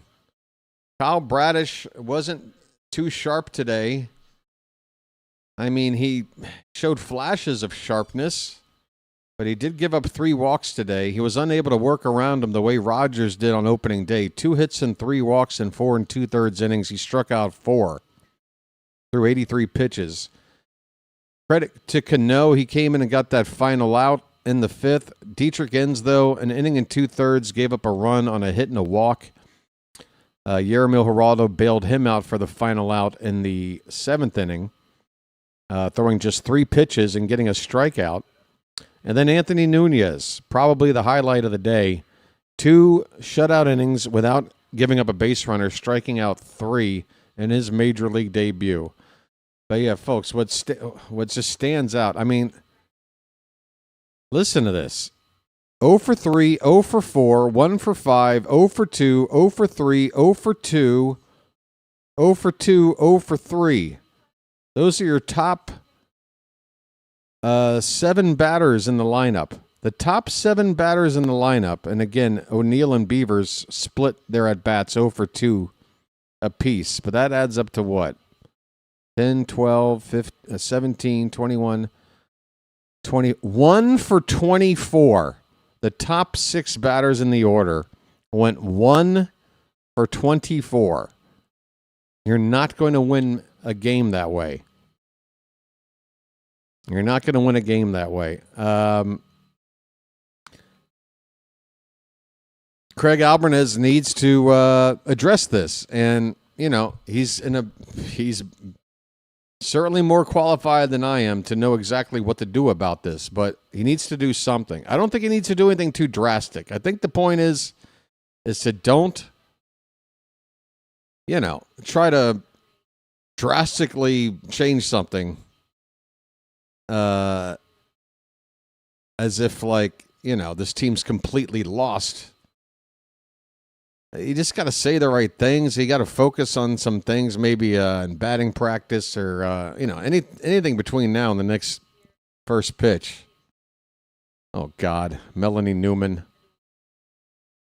Melanie, eyebrows arched a little higher. You're starting to look like Jack Nicholson from Batman, right? With that permanently wet hair look. What's the point? Boy. Good day at the plate for Jeremiah Jackson. Just pointing that out as well. He had a 2-hit game and drove in the game's only run. Cowser had a hit and a run scored. Mountie with a pinch hit. But, we are now 1 win, 1 loss, and 160 games to go. I know the feeling in the Charm City chat isn't anywhere near as festive as it was 2 days ago. That's probably indicated by the fact that there's about a third of the people in the chat right now than we're here for post-game for Game 1. But, man, please, folks, all I ask is that don't take this result and go, well, I don't want to watch them tomorrow. This team's no good. Come back tomorrow, folks. We got to win the first series of the season. It really is a kind of a must-win situation. As much as I made fun about the fact that it's silly to assume that you got to sweep the Twins or else, the sky is falling. But you definitely don't want to win the first game and then drop the next 2 and the series at home against these Twins. You want to win this series. So tomorrow really is going to decide whether or not this series was a good one or a bad one. And if we can get the bats going tomorrow, I think we can start to exhale a little bit and relax a little bit. And just chalk up these first couple of games as, just players trying to find their feet, trying to find their rhythm. It's not the first time I've seen an offense start off slowly and then pick it up, okay? There is a precedent for this. It doesn't mean that it's possible that there's a problem that's going to be around longer, but I'm just saying that it's something to not get too worried about yet. Not yet. Let's see what we do tomorrow. Let's talk about tomorrow's matchup. We're going to see the debut of Shane Baz, folks. The recently extended will be an Oriole for the next 5 years. Shane Baz is going to be matched up against right-hander Bailey Ober. These two, of course, making their first starts of the season. Baz last year, the numbers were not that impressive, and a lot of people are wondering, why did we trade for this guy? Why did we extend this guy? Because they're simply looking at the back of the baseball card and seeing that last year he put up an ERA in the high 4s, 4.87, and a losing record of 10 wins, 12 losses. So what's so special about this guy? Well, he's got good stuff. And he's still young, 26 years old. He's had some injury issues, but before that, he was one of the highest prospect pitchers in baseball. I think the Orioles got themselves something potentially special here. And even if he doesn't pan out, if he doesn't hit his ceiling of potential, if he just levels out as a middle-of-the-rotation guy, to lock him up for 5 years at the price that we have, I think that's good business. I'm happy with this extension for Baz. And if you folks know my thoughts about any kind of long-term deal involving pitchers, I'm normally not a fan of. But in the case of Baz, 3 of those 5 years, he's already under team control. They're arbitration years. We basically bought those out, and then we're going to pay him somewhere in the neighborhood of 21 to 22 million over this final couple of years. Hopefully by then he will have emerged as one of our top pitchers, but more importantly, we know that we've got him in our pocket because we don't know what Trevor Rogers, where he's going to be next year. He might not be with us. This is his final year. Bradish will be here next year, but then the year after that, what if we don't have him? Dean Kramer won't be around forever. Eflin's got 1 year. Bassett's got 1 year. So just to have a guy like Boz at the age he is, locked in there, we got one of those 5 rotation spots locked up for half a decade. That's good. That's a good thing. All right. What else is there to talk about? Anything? I think everybody's ready to just get the hell out of here after this game here today. Score at the top of the screen was a spoiler also, as it showed the end of the game before you said Alonso was out. Apologies, Scott. It's a work in progress. Every year and every game, the timing between the websites and the broadcast of the game and me, it all, you know, when it's all lined up perfectly, it's nice. But there really isn't a whole lot I can do to like manually arrange things for everything to be all lined up perfect timing. Sometimes it works that way, sometimes it doesn't. But I do my best to try to, you know, when it's a big moment in the game, just get the main information off the screen. And I was hoping that little final thing, you know, just don't stare at it. Don't stare at it. You're going to miss the crazy Mansolino comments? What crazy Mansolino comments? So it's not the best option, but it just is what it is. Oh, is it? Just forget this one. So it's not the best option, but it just is what it is. So it's not the best option, but it just is what it is. Yes, sir. Mansolino. No, sir. Hey, folks, we're 2 likes away from 150. We still got 74 people here. Of the 74, did 2 of you? Are you eligible? Have you not hit the like button? Can we get it to 150? If you do, I'm so happy because that's a nice round number to get out of here with. While you do that, I'm going to come back and see 150, but I'm going to see right now another streamer who's probably working. We've got, March Madness stuff going on. We got baseball stuff going on. So surely there's a place to send you. Phillies and Rangers. Where are they in that one right now? That game is... Oh, that's a final, so he's doing his post-game wrap-up. All right, never mind. Dr. DeLay is doing some March Madness, Iowa versus Illinois. Well, then there's Fitzy. Folks, I'm going to send you to Fitzy. Fitzy's a young man. His channel is small. You know, he's not trying to do it full-time, but, you know, he's a little green. But he's got a good heart. He loves baseball. He's a Red Sox fan. He's covering the Red Sox and the Reds. And I'm going to send you over his way. Do me a favor and give him a like, okay? Again, he's in the bottom of the 9th in a tie game. So there you go. You might get a exciting end of the game call right now. 5-5 game in the bottom of the 9th. Red Sox and Reds. I'll send you that way, okay? Okay. I'm going to send you over to Fitz, okay? Hey, everybody. I know you're not happy with the way the Orioles look today, okay? But you got to understand, you got to keep your spirits up, okay? It's just game 2. We can do a lot better on Sunday, okay? I want you to come back. I want you to come back and enjoy more baseball with me, and we're going to turn things around, okay? I want to thank the mods in the Charm City chat. I want to thank the $5 super chat and the Magic members and everybody else here. Okay. Thank you so much. I really do appreciate it, folks. I'm going to send you over to my boy Fitzy. If you don't know him, he sounds like this. Sorry, Charm City chat. Sorry. Yes. Sorry, Charm City chat. Sorry. We're going to see the debut of Shane Baz tomorrow afternoon, and that game starts earlier than today. What time, you ask?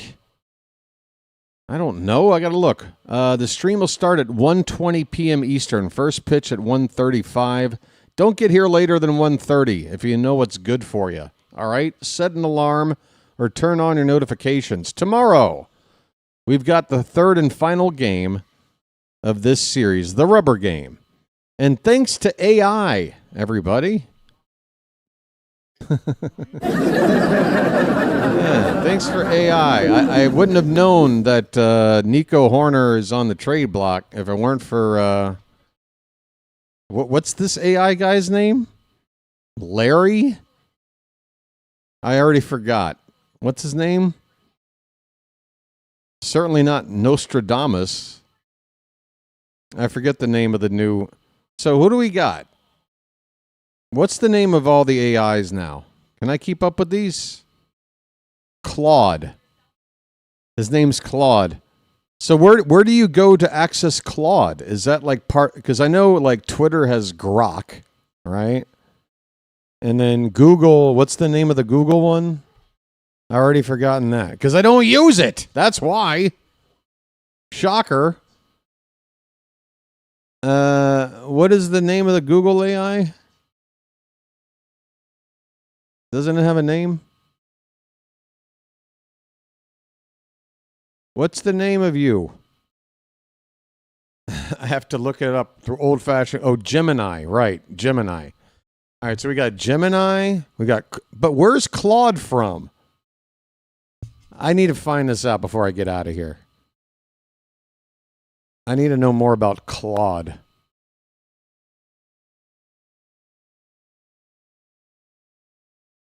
Oh, that's ChatGPT, I guess, huh? Is that right? Because that's the first thing that came up. Claude AI. Claude the Fraud. Claude is a series of large language models developed by Anthropic and first released in 2023. Again, 3 years ago. Did we not know how to figure out information before 3 years ago? It's so strange how people are treating AI as if there's just no way to get information except through AI. Like, I understand going to it as like a backup source, but like, what's wrong with the ways you found out shit before?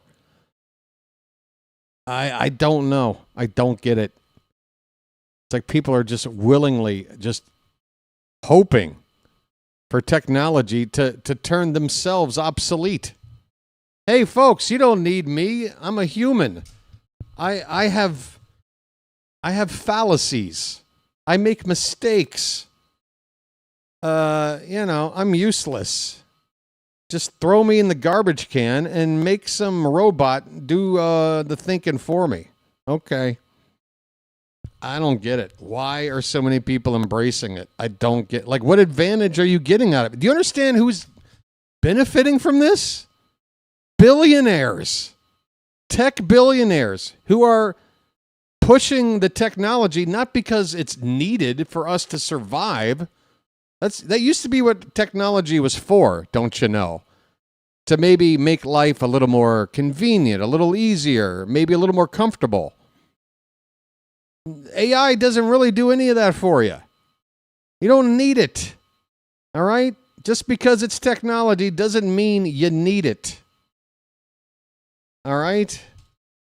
Whatever. I'm getting out of here. Go say hi to Fitzy. I hate AI. I hate what it's doing to people. Thanks, everybody. Hope you have a good one. And, thanks to Claude for stopping by. God. I think I'm just, I'm just a little bitter about today's result, and I'm taking it out on AI. I'll see you tomorrow, folks. Until then, this has been the Bird Watcher, and I'll chirp at you later. Sorry about the result today. The hat has got to do some answering himself. I'll see you soon, folks. I'm taking it out at Thomas Fitzpatrick. Until then, have a good rest of your Saturday. Take care, everybody.